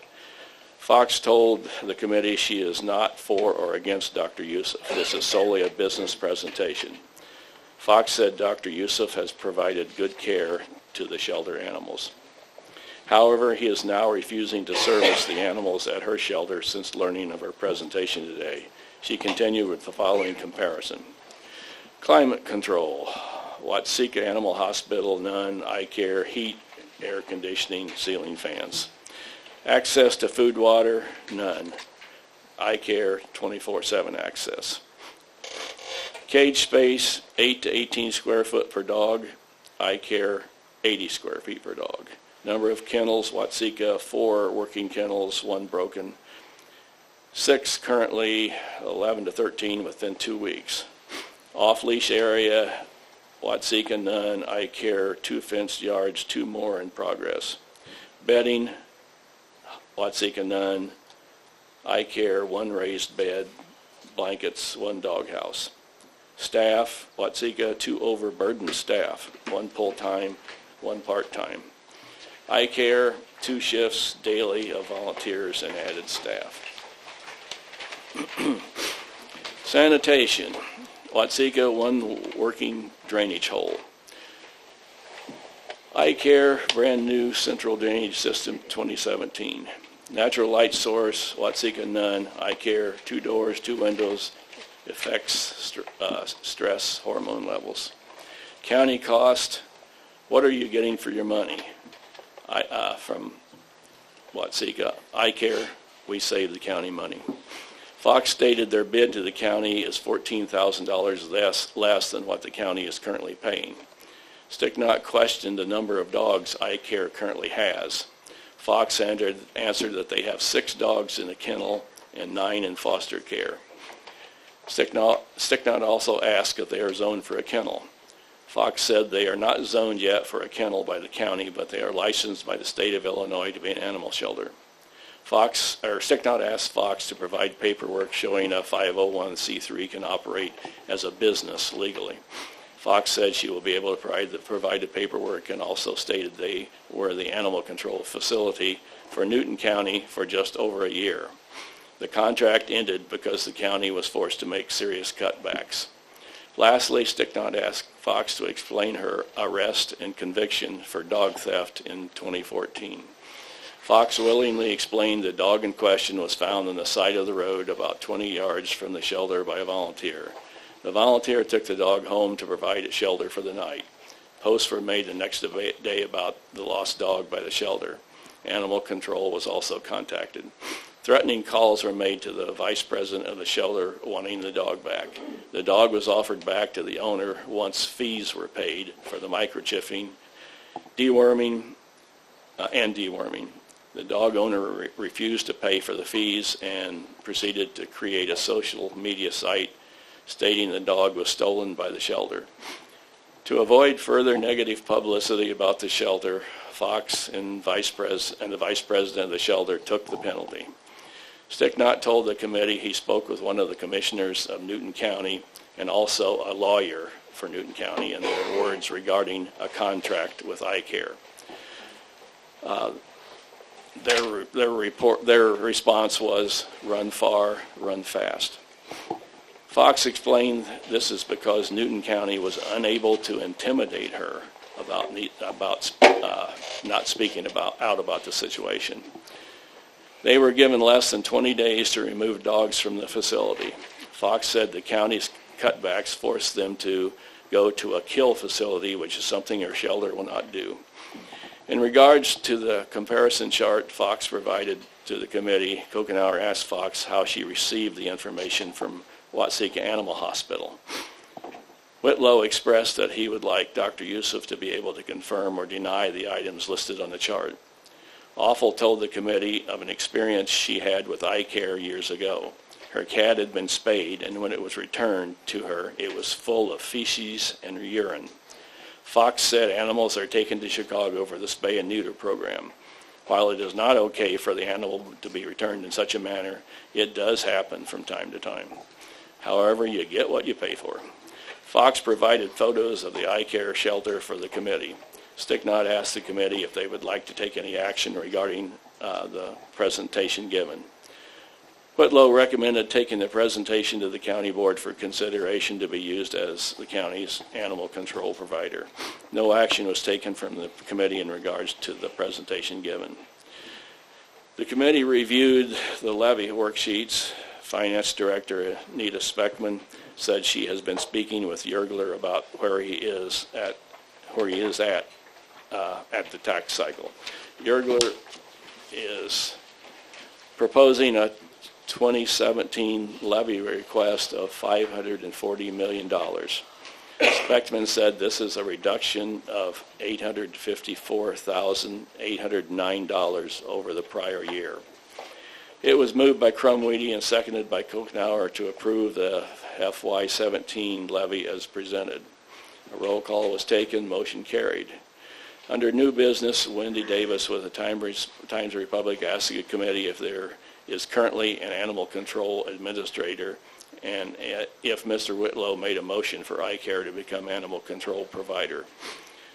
Sticknot answered the county board would need to consult with Devine regarding the status of Dr. Yusuf, and no motion was made by Whitlow. As there was no further business to come before the committee, it was moved by Offal and seconded by Kokenauer to adjourn the meeting at 10:45 a.m. Motion carried by a voice vote, all of which is respectfully submitted, signed by all those present. Before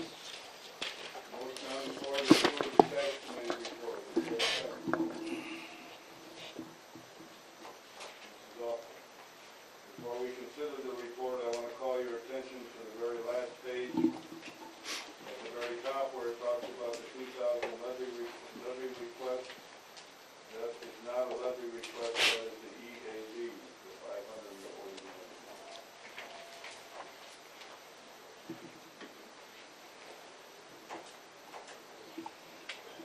That being said, are there any other questions or comments on the report? Mr. Adams. In the first paragraph, well, not first paragraph, I'm sorry, on the second page. She said she had 6 dogs in kennel, that's incorrect. She said she had 5. She did change it from 6 to 5, yeah. And also, Kevin and I went out and looked at the place, and the time he was out there, she had 4.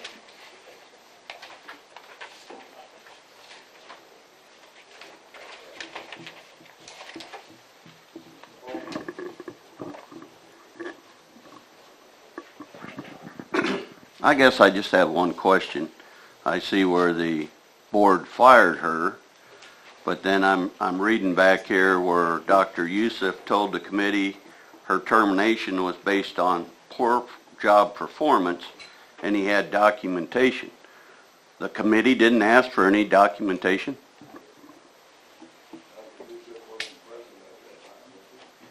Has the committee asked for any documentation before you fired her? Didn't ask me, I guess. I think you guys need to do your homework a little better. Because say, I've been in positions before where both supervisor positions, both in union and non-union shops. And generally, when you terminate somebody, any place I've ever worked, barring a real blatant incident, a single blatant incident, there's usually a procedure set up, a 3 or 4 or 5 step procedure that's usually followed, that it leads up to termination, because you terminate somebody, that's the end of their job, that's it. In all fairness, most places do have that step procedure that leads to termination, not just an immediate, you know. Well, the county does have that procedure for county employees. Correct. We're not talking about a county employee, we're talking about an independent contractor. That's fine, but I mean, that's generally the procedure that's set up. Huge difference. We need to make sure we all understand the category that we're talking about. So do we have a animal control person, since we don't have a contract or anything? I guess that's what, and we're in violation every day according to Chad's comments on state statute. So I think we need to get this taken care of. We absolutely do have an animal control administrator, and the animal control administrator does have an animal control facility license. Iroquois County may not have a license, but the veterinarian does. There's an obvious question back here. Yes, first of all, you stated that, everyone needs to realize I was a contracted employee. If that is the case, why in the meeting on the 27th that you would not allow a representative in with me did you state that I was being fired for no reason because I was an at-will employee? Now you're saying I'm a contracted employee. Which one is it? I don't think your memory is correct. I don't think your memory is correct. Mrs. Fanning? You also stated in a Times of Sir, Public you're out of article. order.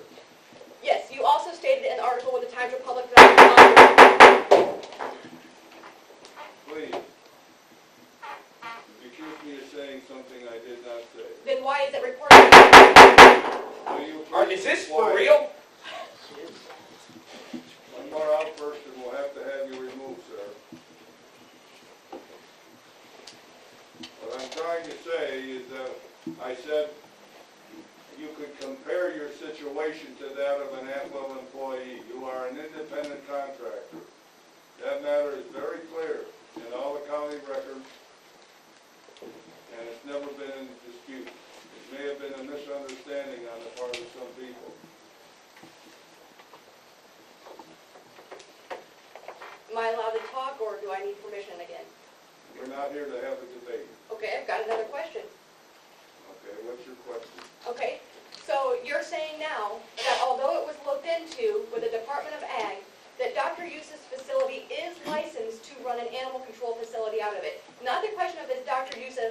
licensed to be a veterinarian? Is he licensed to have an animal control facility within his animal hospital? Because we have contacted the Department of Ag and he's not. Second of all, another dog was picked up this past Thursday. The county does not have a license to have an animal control facility, so you're still operating illegally without a license? I think if you'll check the statutes, it says that Dr. Yusuf is licensed as a veterinarian and only one license is required. I've looked up the statutes. Okay, so what about the county? The county needs to get a license. Okay, so why are we still picking up dogs? Well, I think somebody has to do it. So you are stating that without a license, animal control is still picking up dogs without the license that the county needs? Well, I don't know. I would have to defer to Mr. Devine on some of the legal questions. There's another question back here. If I may, I would like to ask Mr. Devine if we are operating legally now or not. We absolutely are. You look in the definition section of the Animal Control Act and what an animal control facility is. It also means any veterinarian hospital or clinic operated by a veterinarian or veterinarians licensed under the Veterinarian Medicine and Surgery Practice Act of 2004. So he is licensed under that act that does cover his circumstances as the animal control administrator for Iroquois County. So there's nothing unlawful or illegal about his operation currently as the animal control administrator. So I know there's another question. His term expired in December of 2015. Let's put this in a little perspective. Dr. Fennell was appointed many, many years ago and got appointed once and never got reappointed. And we never questioned his authority as the animal control administrator. I mean, there's a 1975 Attorney General opinion that talks about situations where someone is in an appointed position, and once that position expires, does that position expire, or does that create a vacancy? And the answer in that opinion, which has never been rebutted or changed, is no. I mean, that person essentially continues on as the de facto appointed person in that spot until he or she either resigns or gives up that position or is replaced by a different appointment. So this concern that there's all of a sudden an automatic vacancy is misplaced. It's not true. I actually did a memo to Lisa Fancher back in 2013 that I found that addresses that issue in regard to vacancies in appointed positions. So there is no automatic vacancy that's created when an appointed position hasn't been reappointed. That person continues on until further action. Now, I urge our county, because it is in our ordinance, to appoint the animal control administrator every 2 years, and I urge us to do that so we can stay on track, and I think that's going to be addressed later on. But as far as whether we have an animal control administrator, we do, and we have. So that hasn't changed. So moving forward, we're legal. Yes. Okay. Yes. Thank you. I just have a question to the two board members that did not handle things properly and did not handle the meetings properly or allegations properly. Is there a disciplinary committee? Will something be done to ensure that this does not happen again to someone else? The question supposes that things were not done properly, ma'am, and I don't believe that's true. No, it's true. Maybe in your opinion, but I don't know. Ms. Fanning, one more time, this will be your last time. Fine, okay, so you're stating that as the chairman of the county board, you feel it's acceptable that an employee for the county reports verbal harassment, and it's acceptable for the chairman of the board to not investigate those claims. You're saying nothing was done improperly in that situation on 2 separate occasions that was reported. You're stating you did nothing wrong by having that investigated. Nothing was done improperly there. And your question supposes that you were an employee of the county board and you were not. You are an independent contractor. So as the chair of the, you would allow that to happen to anybody in general. I was a contracted employee with the county, and you did not care that I was being verbally harassed, and you did not issue an investigation into it? So you're saying that just because I was not supposedly hired by the county, it's okay for me to be treated that way? You're allowing it? That's not what we're saying. You just said you did nothing wrong by not investigating it. I didn't say we didn't. Well, I would just like everybody to know that, nothing was done, and apparently he feels it's okay for anybody who works for this county, contracted or not, it's okay to be treated and verbally harassed. Okay, one more question, sir. Okay, I want to ask this question. From what I've heard and what I've seen in this situation, aren't you, as a county board person, leaving yourself open to exactly what's happening now all around Washington, the state of Illinois, and anything by sweeping this under the rug? Is anybody else going to investigate this, or is it just you as a person and Marvin investigating? Don't you think you should appoint somebody else to investigate this, to get to the bottom of it? It makes Iroquois County look a little crappy in my book, and that's why we're not having anybody come into this county either, because the county board doesn't want to deal with people. You want to try and cover it up. I was at the last board meeting, and you covered things, tried to sweep it under the rug. That was what I got out of it, and that was my first time back here. That's my opinion of what's happening. So if this gets out, don't you think this can do the same ripple effect in the county? And I ask you county board members, don't you think you look kind of shitty or crappy when you accept this without even anybody else investigating these things? That's my situation. And when this gets reported around, which is Channel 3 put it out pretty good, makes Iroquois County look good. It's a good place to be.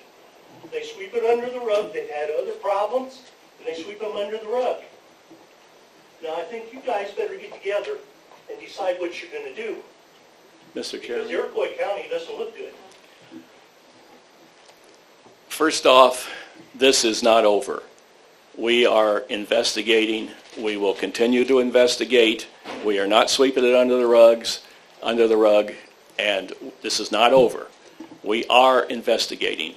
Also, just because we have a public comment session and people get up here and speak does not mean that much of it was the truth. I can guarantee you most of it was not untrue, or was not true.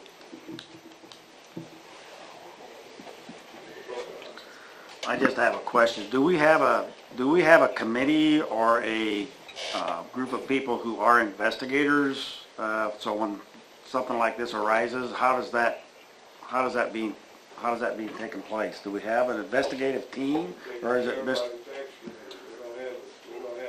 We don't have anybody employed by the county. Mr. Johnson. I just have a couple of things. Our group today has been very, very inspiring, and they are very, very knowledgeable about what they're talking about. I think that we need to acknowledge that. In the report, it says Dr. Yusuf told the committee her termination was based solely on poor job performance, and he has documentation to back it up. Have you seen that documentation yet? He was there in that meeting. He said that. Dr. Yusuf does have the document. He handed it to me just as the meeting began, and I did not have time to review it with the committee. I did not have time to look at He it. said that at the tax committee meeting, because he said he would have to get it when he was in the meeting. He said he would provide it later. He told Kevin that directly. So Maybe there might be a miscommunication there. He might be a little fuzzy on that. Maybe he has more to provide. Okay. So you have that and you distributed that to the rest of the tax committee then. Is that correct? I think we need to talk about this in executive session. It's not fair to Jamie for all this stuff to come out in public. It wasn't fair when he said she had a poor job performance that came out in a public meeting either. that is executive session, but it wasn't discussed there then. So I'm just going to go ahead and finish up with what I have to say. Another thing, you made the comment that you spoke with Newton County and also a lawyer in regards to eye care, and they said run far, run fast. No, they didn't say that. I said, Oh, in summary, what they said, to paraphrase what they said. Okay, so did you get that? I mean, do you have statements for that? Because that's just hearsay. I can say somebody said that to me too. Did you have that documented and you could provide that to the tax committee as well? I think I can get it if you want it. You didn't have it then though, so that was just hearsay that you brought up. Is that correct? Yeah, that's correct. Okay, and just one other thing, it does say Whitlow recommended taking the presentation to the county board for consideration. When will that happen? Is that going to happen today? I don't, Are we going to bring that up in new business that'll happen? Or? I do not have an answer for that. I'm not in charge of the county board. We have a chairman who handles that. And then that leads me to my next question. You guys keep referring to we are investigating. Who is we? I'd like to ask, how many people on the tax committee are involved in an investigation? If you just raise your hand and show me. So who's we? We will investigate. Who is we? My tax committee. Just wait till next month, okay? We'll bring it. One last thing, going back to your chuckling session in the very beginning, you did come and speak to me on September 15th. Yes, You did tell me that Dr. Youssef had resigned, and in your FOIA emails, you said you were fuzzy on the details of that. I assure you, sir, I am not fuzzy on the details of that. I think I told you he intended to resign. No, you did not. I'm not fuzzy at all on that. Thank you.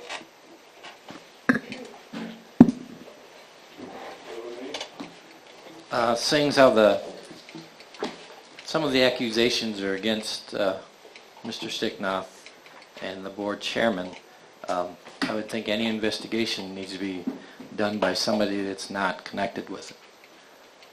The tax committee, maybe some of those guys can do it, guys and girls can do that, but I don't think it's a good idea when we are looking into it, includes you two gentlemen, and I'm just saying this because an investigation isn't done by somebody that's being accused of things. So there should be people that are looking into it that aren't you two gentlemen.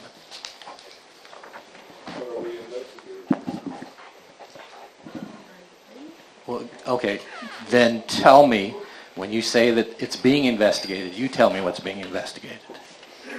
I've just been told by Mr. Sticknoff that it's being investigated. So the question is, why are you asking me what's being investigated? Okay, I'm not going to argue with you. The matter is still under consideration by the tax committee. Okay, then my question would be, are you going to take into consideration my recommendation I just made? That people that are being accused of things, which is going on here, should not be in charge of an investigation into it. Is that clear enough to everybody else?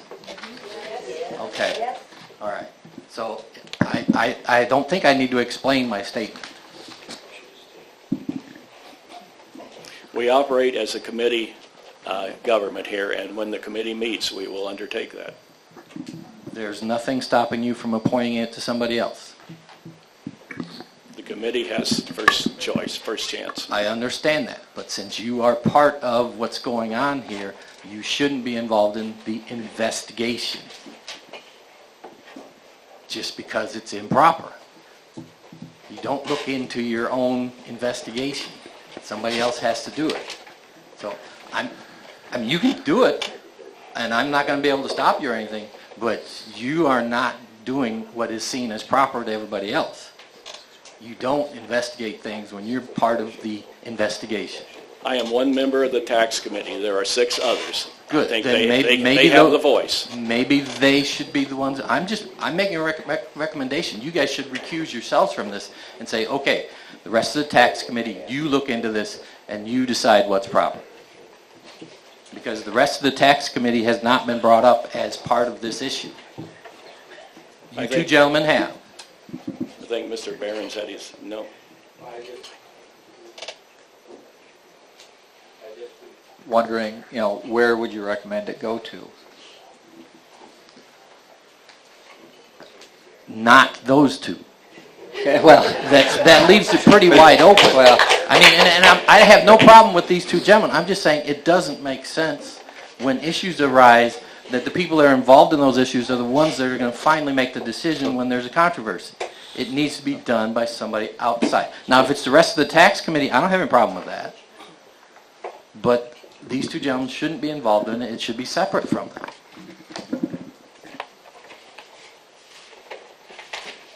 Mr. Bills?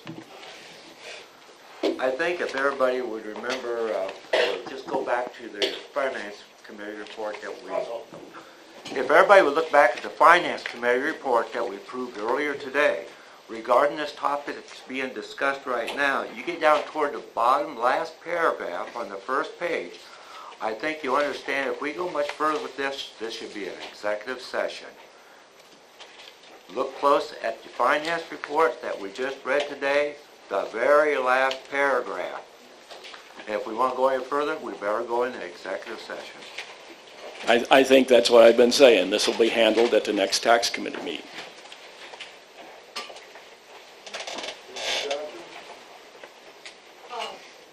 Two quick things. I did speak with the Illinois Department of Agriculture again yesterday. I've spoken with them several times. I have all of my documentation for that. And as far as they are concerned, the Watsika Animal Hospital, Iroquois County Animal Control, and Dr. Yusuf are not listed in their protocols. I can give you the information, and you can talk to the same doctors and staff that I have. I'm just reiterating that one more time for the record. And also, in regards to the investigation, if you want to refer to your own employee policy and procedure manual, page 57, and it's highlighted, subject investigations. It tells you clearly how the matter needs to be handled. Oh, and wait, it says immediately upon receipt of an allegation. I guess you missed that one.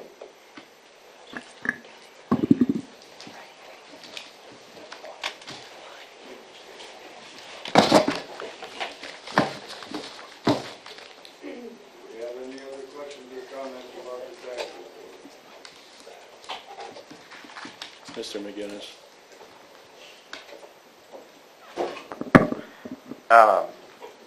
Just point of clarification for the meeting, the tax notes. I believe Jed did make a motion, and it says that he did not make a motion. It just was never seconded. So,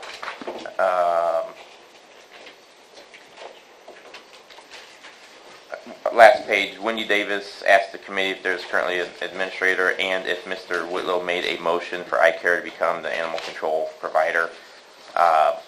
It says that no motion was made by Jed, but I believe you made a motion. It was just never seconded. Exactly. So just a correction on the minute notes that it was. And the new warden, employee or not employee? Because in September we termed them both as employees. I think we need to refer back to before I was on the board. I think Mr. Whitlow probably voted for it to have the position be contracted. Yeah, I'm saying on our notes, and then in the September meeting notes from the tax committee and for us, we referred to both positions in the terms of as employee, full-time, part-time, because that was part of the contention of reducing Jamie's hours to 2 weeks, which you reduce employees' hours, you don't reduce contractors' hours. So part of this is, yes, I agree she's a contractor, but we've treated her as an employee, and in the mindset of treating her, we should follow our employee policy manual. And as far as the resignation letter goes, there was never one produced, right? Not to my committee. Not to you? I had an envelope, but I was going to present it to my committee. It's up to them to accept or reject. So there was a letter that he did resign? I don't know what it said. I had an envelope. Okay, because your email to me says Well, yeah, that's right. Your email says your memory is fuzzy and you don't remember whether there was a resignation letter or not. So I think in the best interest of the county, like Mr. Lamy says, we might want to make sure we have people investigating this that may not get their memories fuzzy, because we want to make sure we have this straight.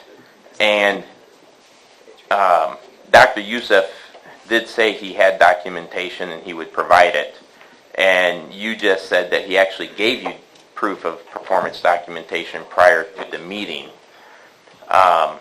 Wouldn't it have been wise or prudent to say, when Dr. Youssef said he didn't have it with him, that he'd have to provide it, that you can say, well, I've already got it? And if Dr. Youssef provided it, why would he say he doesn't have it with him? I think I misspoke. I think, as I recall, it was the minutes from the meeting that Dr. Youssef, Mr. Shearer, and I had with her explaining her job deficiencies. I think it was the minutes. Well, you just told Sherry that Dr. Youssef gave you the performance documentation prior to the meeting.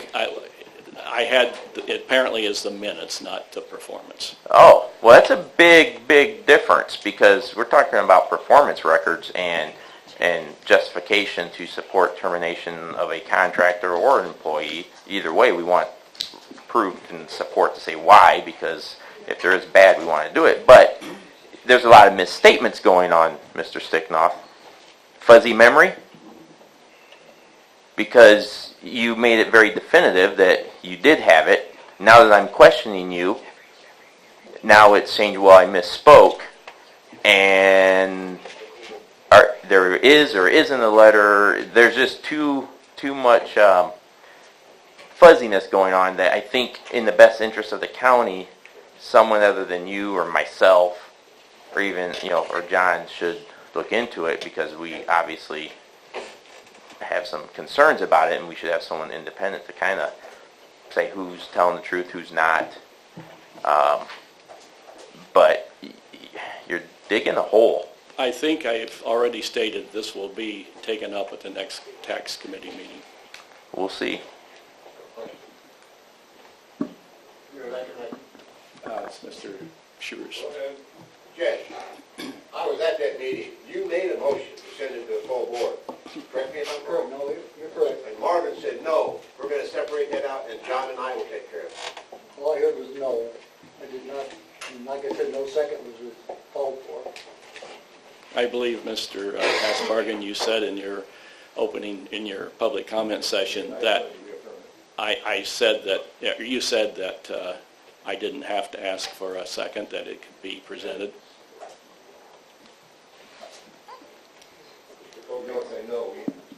Mr. Kokenauer has the floor.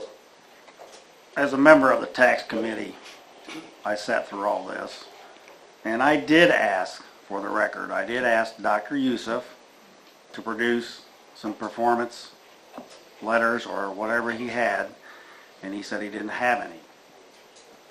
So, as a board member, I myself, I don't know about the other board members, I don't want to speak for them, but I have not seen anything on job performance whatsoever. As far as the resignation, I didn't see anything on that myself either. Didn't know anything about it. So I just wanted to make that for the record, that the job performance situation, I haven't seen anything on. Mr. Shearer. Beat this thing to death now. I would recommend that we go ahead and vote on this report. We've got a question in the back that's being ignored. Just come up at the next tax committee meeting. No, I think it's pretty important now. Can I speak or no? You're kind of ignoring me. I think I just said we've had enough today. It's a real quick question. What's that?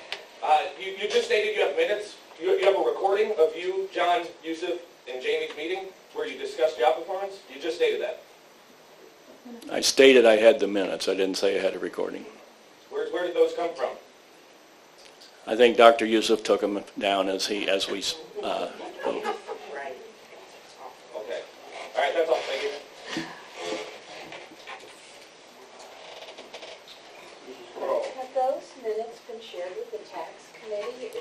information that's been shared, or has anybody seen those minutes? This is the first I'm hearing of that at all. I keep saying we will take this up at the next tax committee meeting. I didn't have them in time to share.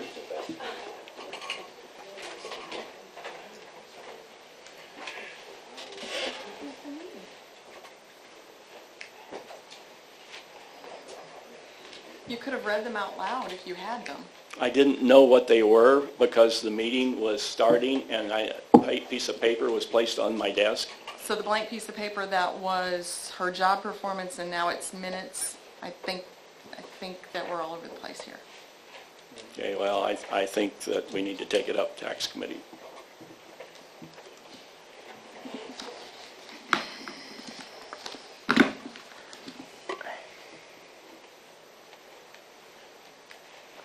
Mr. Chairman, may I have the floor? Marvin, or yes, no, okay. First, you answered affirmatively that you had the performance stuff when Sherry asked right before the meeting. Then you tell me, no, it was the minutes from that previous meeting. Then now you're saying you don't know what was in it because it was given to you right before the meeting and have a time to look. Why do you keep changing what that document is each time you're cornered? I didn't know what it was to start with. Then why did you answer affirmatively? To read it. Yeah, I had to, it was presented to me as the meeting was starting. I didn't have a chance to look at it. And when definitions of what is what, I guess definitions can be construed differently by different people. You answered affirmatively, Mr. Sticknoff, that you had the performance stuff because Dr. Youssef gave it to you before the meeting. Because the question was, has he provided it yet? And you had it. Then you changed it when you answered my question, saying that no, it wasn't. You misspoke, and it was about the minutes from the previous. And then you're saying now that you didn't have a chance to look at it. So why would you say that you had something, then say, no, I misspoke, and it was this, and then say, I don't know what it was because I didn't have a chance to look at it? Well, after I looked at it, then I knew what it was. That's why I didn't know at the time. Mr. Chairman, haven't we had enough of this wrangling back and forth? We're not going to get anywhere in this. No, there's dishonesty going on, Mr. Alt. No, wait a minute. You were trying to pin something on little fragments of this and that. I think you ought to wait and put it into a full hearing that they're trying to have for you. They're trying to help you if you really have something. You can't even see it when they're trying to help you. I think we should move on. We've had enough of this wrangling, and we're not going to find anything concrete to satisfy you and many others. My question, Mr. Alt, was the fact that he keeps changing his answer. You've reiterated your question so many times that I think I'm going to get confused in where the heck you are on what. Well, that's I think you are too.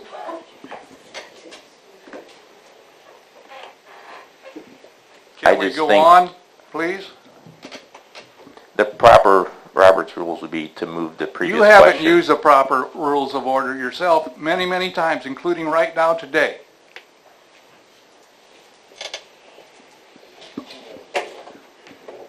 And I haven't at the moment either, and I'll admit it, you won't. I think if there's no further questions, we ought to have a roll call on the report. I have one question. No, I'm moving on. Were we going to discuss the eye care presentation then, or how does that fit into the schematics? When will that come up? I don't know. Was the motion made at the committee meeting to discuss it? No action was taken. It was made, there was no second because you said that it needed to go to the state's attorney's office, and that's how that ended. Whitlow recommended taking the presentation to the county board for consideration to be used as the county's animal control provider. So I'm just asking where we're at with that. I just want clarification. I think I've said numerous times it will be taken up at the next tax committee meeting. My understanding of that was that we were going to go ahead and talk about it, get some more feeling about it, what's going on, investigate a little more before we came up with any decision. This is what my memory serves me. It's on the agenda for the next tax committee meeting. I put it on there. Thank you. Nothing further, the clerk will call the roll on the report.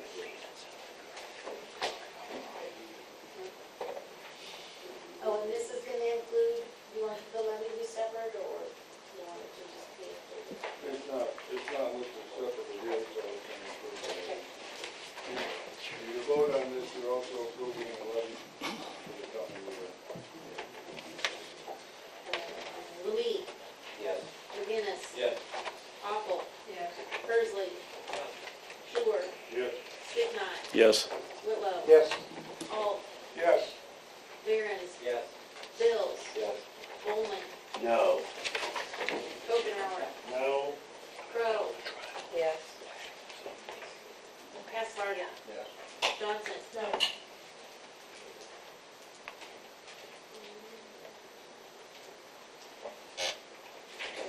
Both agree, motion carried. Okay, Health Committee. Awful.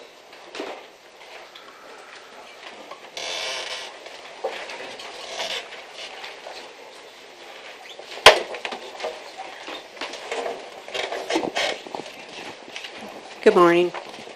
Mr. Chairman and members of the County Board, your committee to whom was referred Health would beg leave to submit the following report on the matters before them. Your committee met at the Administrative Center on November 7, 2017 at 10:52 a.m. Members present were Troy Quamreedy, Kevin Kokenauer, Barbara Awful, Dan Persley, and Jed Whitlow. Michael McTaggart was absent. Also present, County Board Chairman John Schur, ICE PhD Administrator Dee Shippert, Director of Environmental Health Terry Iman, County Board members Larry Hasbargen, and Marvin Sticknoth, and Wendy Davis with the Times-Republic. The meeting was called to order. It was moved by Dan Persley and seconded by Kevin Kokenauer to approve the agenda. Motion carried by a voice vote. There were no public comments. ICPHD Administrator Dee Shippert reviewed the grants and contract spreadsheet with the committee. Shippert noted the body art control and the tanning inspection grant were separate grants in fiscal year 17, but have been combined for fiscal year 18. The summer food and child and adult care food program has also been combined for 18. The committee reviewed the program summary report for September. Shippert provided historical childhood immunization statistics. The Health Department has administered 1,663 childhood immunizations in 2017 versus 629 given in 2016.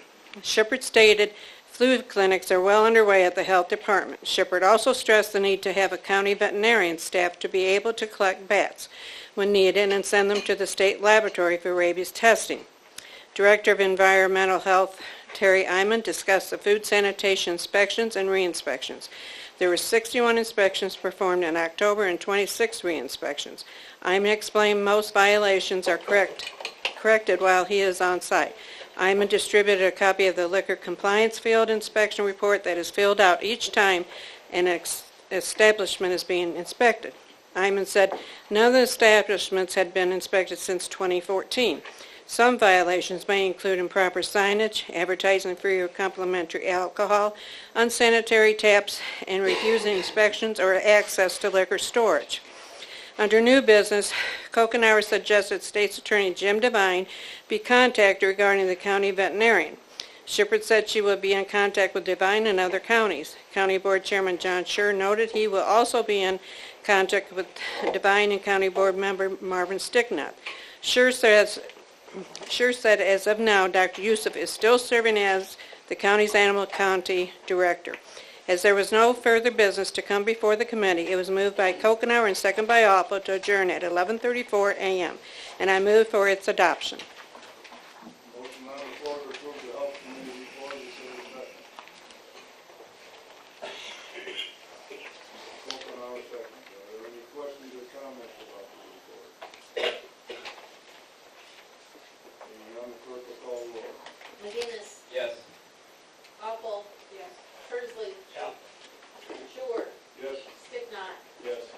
Yes. Alt. Yes. Barron. Yes. Bills. Yes. Bowman. Yes. Omenauer. Yes. Crow. Hasbargen. Yes. Johnson. Yes. Lemay. Yes. Motion is approved 14-0. IT Committee, Mr. Bills. Mr. Chairman and members of the County Board, your committee whom referred IT would beg leave to submit the following report on the matters before them. Your committee met at your Administration Center on November 7th, 2017 at 11:43 a.m. Members present was Crumwoody, Bills, and John Schur. Mike McTaggart was absent. Also present, Finance Chairman Anita Speckman, Rusty Sowers with the area-wide, County Board Member Marvin Sticknott, and Wendy Davis with the Times Republic.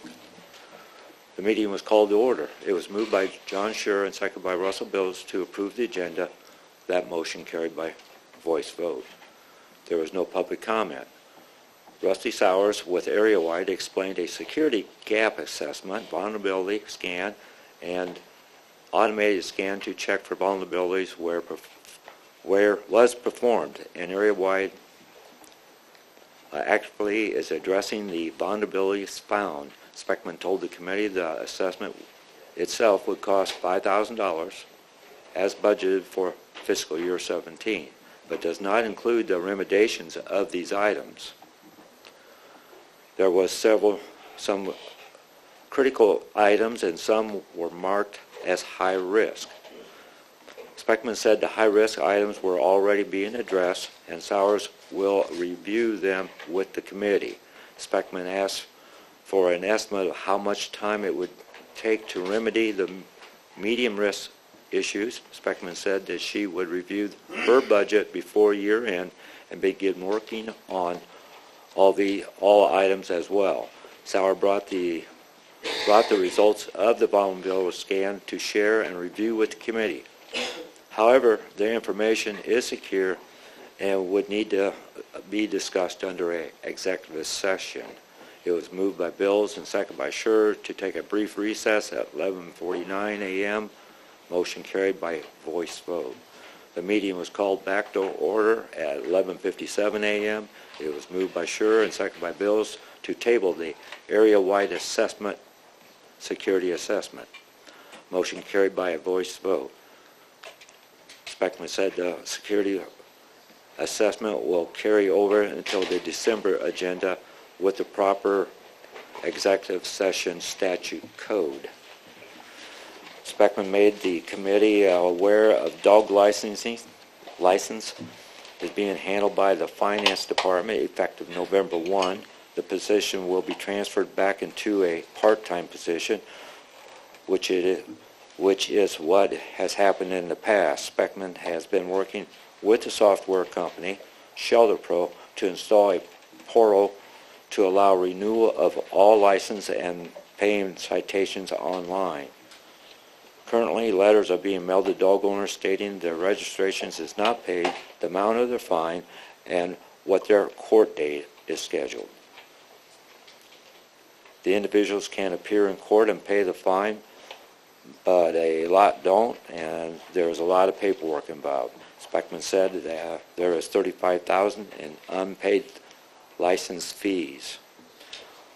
With the newly installed portal, the citation letter allows the owner 10 days to make their payment, and the citation will be canceled if payment is made within the given grace period. There is over 90% success rate with this method. The cost of the portal is $1,300. Speckman said that she had funds available in software and license and moved forward with the purchase. Speckman stressed that paying online is more convenient for many customers. Sowers discussed the risk of installing the portal. Sowers said the external access is limited and safeguards will need to be made to ensure that the portal does not go directly into the data center. Speckman also noted that she met with Circuit Clerk Lisa Hines and Assistant State's Attorney Craig Maas to talk about the process of sending the citations. Moss, what's the correct way to pronounce that? Max? Okay, yeah. Max told the Speckman she would document the process that each of us is responsible for and ensure we are compliant. As there was no further business to come before the committee, it was moved by Bills and second to adjourn at 12:13 a.m. That motion carried by voice vote, all of which respectfully submitted, signed by those present, and I would move for adoption of this report. Motion on the floor to approve the IT committee report. Is there a second? Mr. Bowman, are there any questions or comments about the report? Being none, the clerk will call the roll, please. Awful. Yes. Pursley. Yeah. Shore. Yes. Sticknot. Sticknot. IT committee report. Roll call. Oh, yes. Whitlow. Yes. Alt. Yes. Barons. Yes. Bills. Yes. Bowman. Yes. Kokenauer. Crow. Yes. Aspargan. Yes. Johnson. Lemie. Yes. McGinnis. Yes. 14-0. That motion is approved, 14-0. Judicial and Public Safety, Mr. Barnes. Mr. Chairman and members of the County Board, your committee to whom was referred Judicial and Public Safety would beg leave to submit the following report on matters before them. Your committee met at the courthouse on November 8, 2017 at 3 p.m. Members present were Barons, Crow, Curtis, Lemie, Awful, Whitlow. Chad McGinnis was absent. Also present, Sheriff Derek Hagan, Coroner Bill Cheatham, Probation Supervisor Barb King, Circuit Clerk Lisa Hines, 911 Director Eric Raymond, Assistant 911 Director Sandy Drake, County Board Chairman John Schur, County Board Member Larry Hasbargen, and Wendy Davis with the Times Republic. The meeting was called to order. It was moved by Jed Whitlow and seconded by Donna Crow to approve the agenda. Motion carried by a roll call vote. There were no public comments. Sheriff Derek Hagan's monthly report for October included patrol had 539 calls for service for the month of October. Year-to-date calls for service 5,227. 2016 year-to-date was 5,398. Booked in 56 prisoners for month of October. Year-to-date booked in 611. Average daily population October 26. Year-to-date average population 30. Year-to-date average length of stay 18 days. Overtime in jail for October was 448 hours on the schedule. Part-time hours 0. 1 deputy off on workman's compensation. 2 correctional officers completed Corrections Academy for October 2nd through November 3rd. Hired new deputy sheriff on November 1st. Lieutenant retiring on November 30th. Hagan discussed the RMAC claim with the committee, stating it was running higher this year because of increased population. The average daily population through October 2016 was 20. We are currently running 50% higher this year. Also, the average length of stay through October 2016 was 14 and is currently 18. Coroner Bill Cheatham reported no activity to the committee. Probation Supervisor Barb King reviewed the probation and court services with the committee. Circuit Clerk Lisa Hines distributed her monthly report to the committee for their review. A total of $49,252.67 was received in fines and fees, and $3,966.11 was received from credit collection partners. Also, Hines has hired former Assistant 911 Director Sandy Drake to fill the vacancy in the Circuit Clerk's office. Former Assistant 911 Director Sandy Drake introduced the newly hired 911 Director Eric Raymond to the committee. Raymond was hired November 7th. Drake reported the department is now fully staffed, but has an employee taking 12 weeks off for maternity leave later this month. The ETSB report was distributed and reviewed for October. The committee spoke to Raymond about any changes he is expecting to make in the department. Raymond said he is not interested in making many changes, but if there are changes that need to be made, he will consult with the telecommunicators and move forward. Also, Raymond said he does not intend to work dispatch, but at some point would like to learn their job to the fullest of his ability. His career background is call center related. Drake noted to the committee that she doesn't feel it necessary for this position to be dispatch as it is an administrative position. The discussion on ETSB was tabled until next month. The committee reviewed claims. It was moved by Barb Awful and seconded by Vince Lemie to pay the claims subject to county board approval. Roll call vote was taken. Motion carried. There was no further business to come before the committee. It was moved by Lemie and seconded by Crowe to adjourn the meeting at 3:31 p.m. Motion carried by a voice vote, all of which is respectfully submitted, and I move for its adoption. Motion on the floor to approve the judicial and public safety report. Is there a second? Mrs. Awful. Are there any questions or comments about the report? Seeing none, the clerk will call the roll, please. Persley. Yeah. Shore. Yes. Signot. Yes. Whitlow. Yes. Alt. Yes. Behrens. Yes. Bills. Yes. Coleman. Yes. Omenauer. Yes. Crowe. Yes. Hasbarger. Yes. Johnson. Yes. Lemie. McGinnis.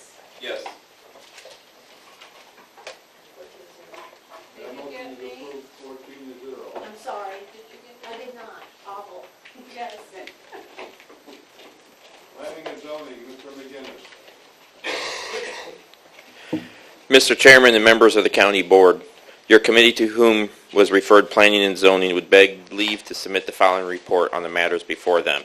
Your committee met at the Administrative Center on November 9th at 11:37 a.m. Members present were Ernie Curtis, Chad McGinnis, and Dan Persley. Dan Raymond and Marvin Sticknoff were absent. Also present, Supervisor of Assessments Bob Yergler, County Board Chairman John Schur, County Board Member Larry Hasbargen, Steve and Matt McCullough with McCullough Implement, Robert Mack with Knight Engineers and Architects, and Wendy Davis with the Times Republic. The meeting was called to order. There were no public comments. The committee reviewed the Planning and Zoning Office Report for October. It read as follows. Building permits for October 2017, residential 5. For FY17, residential 83, agriculture 11, and building inspections for October 21. Supervisor of Assessments Bob Yergler reported McCullough Implement Company has requested a variance to build a new showroom at their existing location. The variance passed Zoning Board of Appeals unanimously. It was moved by Dan Persley and seconded by Chad McGinnis to approve the variance application for McCullough Implement. A roll call vote was taken. Motion carried.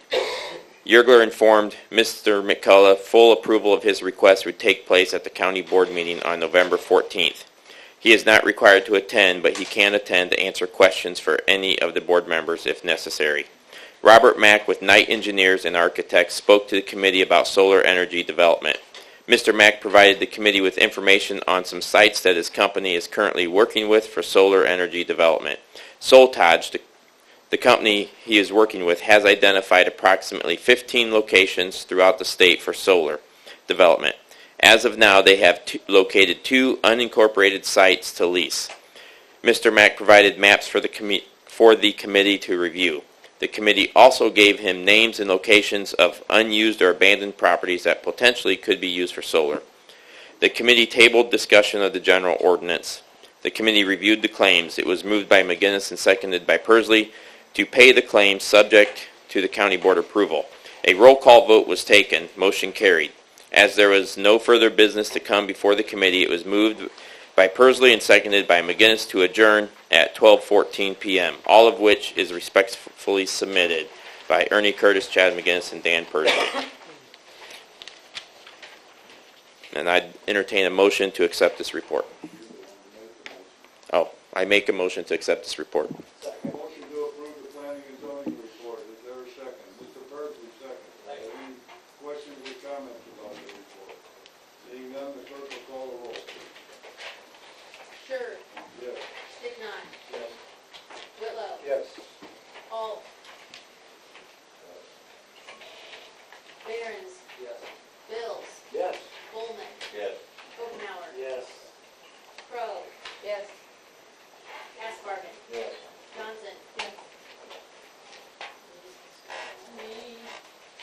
McGinnis. Yes. Awful. Yes. Percy. 13-0. That motion is approved 13-0. Transportation and Highway, Mr. Bill. Mr. Chairman, members of the County Board, your committee whom referred Transportation and Highway would beg leave to submit the following report on the matters before them. Your committee met at the Iroquois County Highway Building on November the 9th, 2017 at 9 a.m.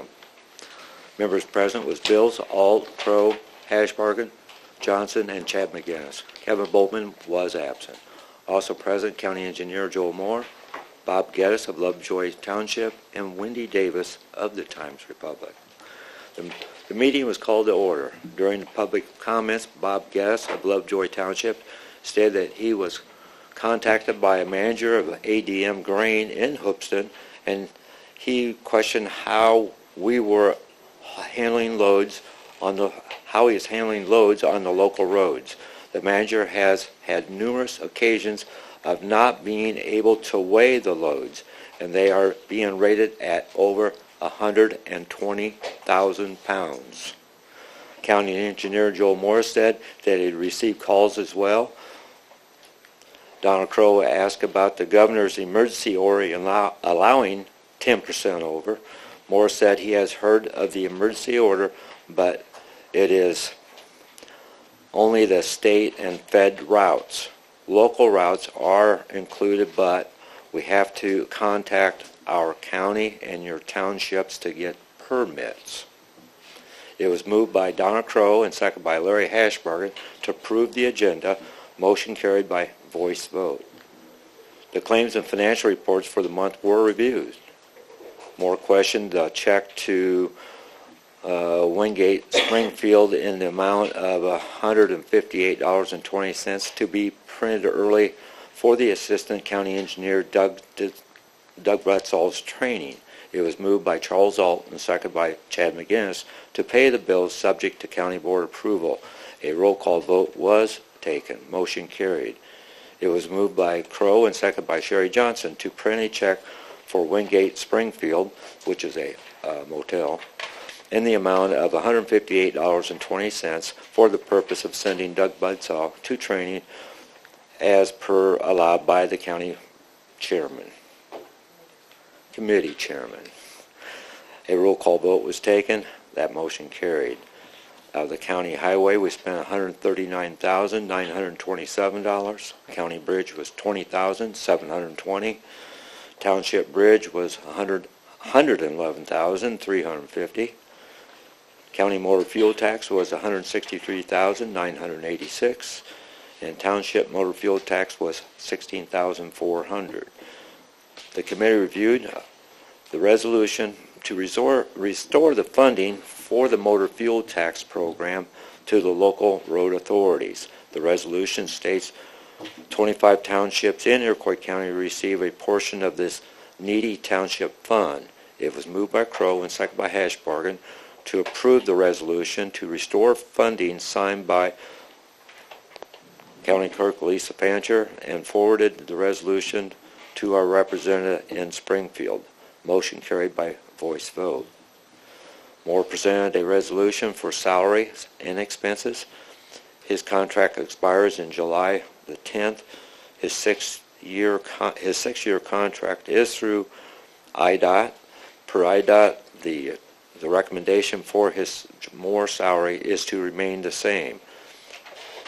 It was moved by Hashbargen and seconded by McGinnis to approve the resolution for the county engineer's salary and expense. That motion carried by voice vote. Moore also presented a resolution for 2018 labor and equipment rental. The resolution is for $1 million. It was moved by Crowe and seconded by Hashbargen to approve the resolution for the 2018 maintenance labor and equipment rental for the motor fuel tax funds. Motion carried by voice vote. Lastly, Moore discussed a snow plowing agreement change. Townships are paid $250 per mile, and there are 152 miles where maintained by the townships. Moore explained there have been changes made, and now there is 167 miles that will be maintained by townships. Crowe suggested the snow removal policy to be published in the newspaper as a public service. As there was no further business to become before the committee, it was moved by Alt and seconded by Hashbargen to adjourn at 11:27 a.m. That motion carried. All which is respectfully submitted, signed by everybody present, and I would move for the adoption of this report. The motion on the floor to approve the Transportation and Highway Committee report, is there a second? Mr. All. Are there any questions or comments about the report? Seeing none, the clerk will call the roll, please. Sticknot. Yes. Whitlow. Yes. Alt. Yes. Barron's. Yes. Bills. Yes. Pullman. Yes. Kopenauer. Yes. Crowe. Yes. Hasbargen. Yes. Johnson. Yes. McGinnis. Yes. Awful. Yes. Persley. Yes. Sure. Yes.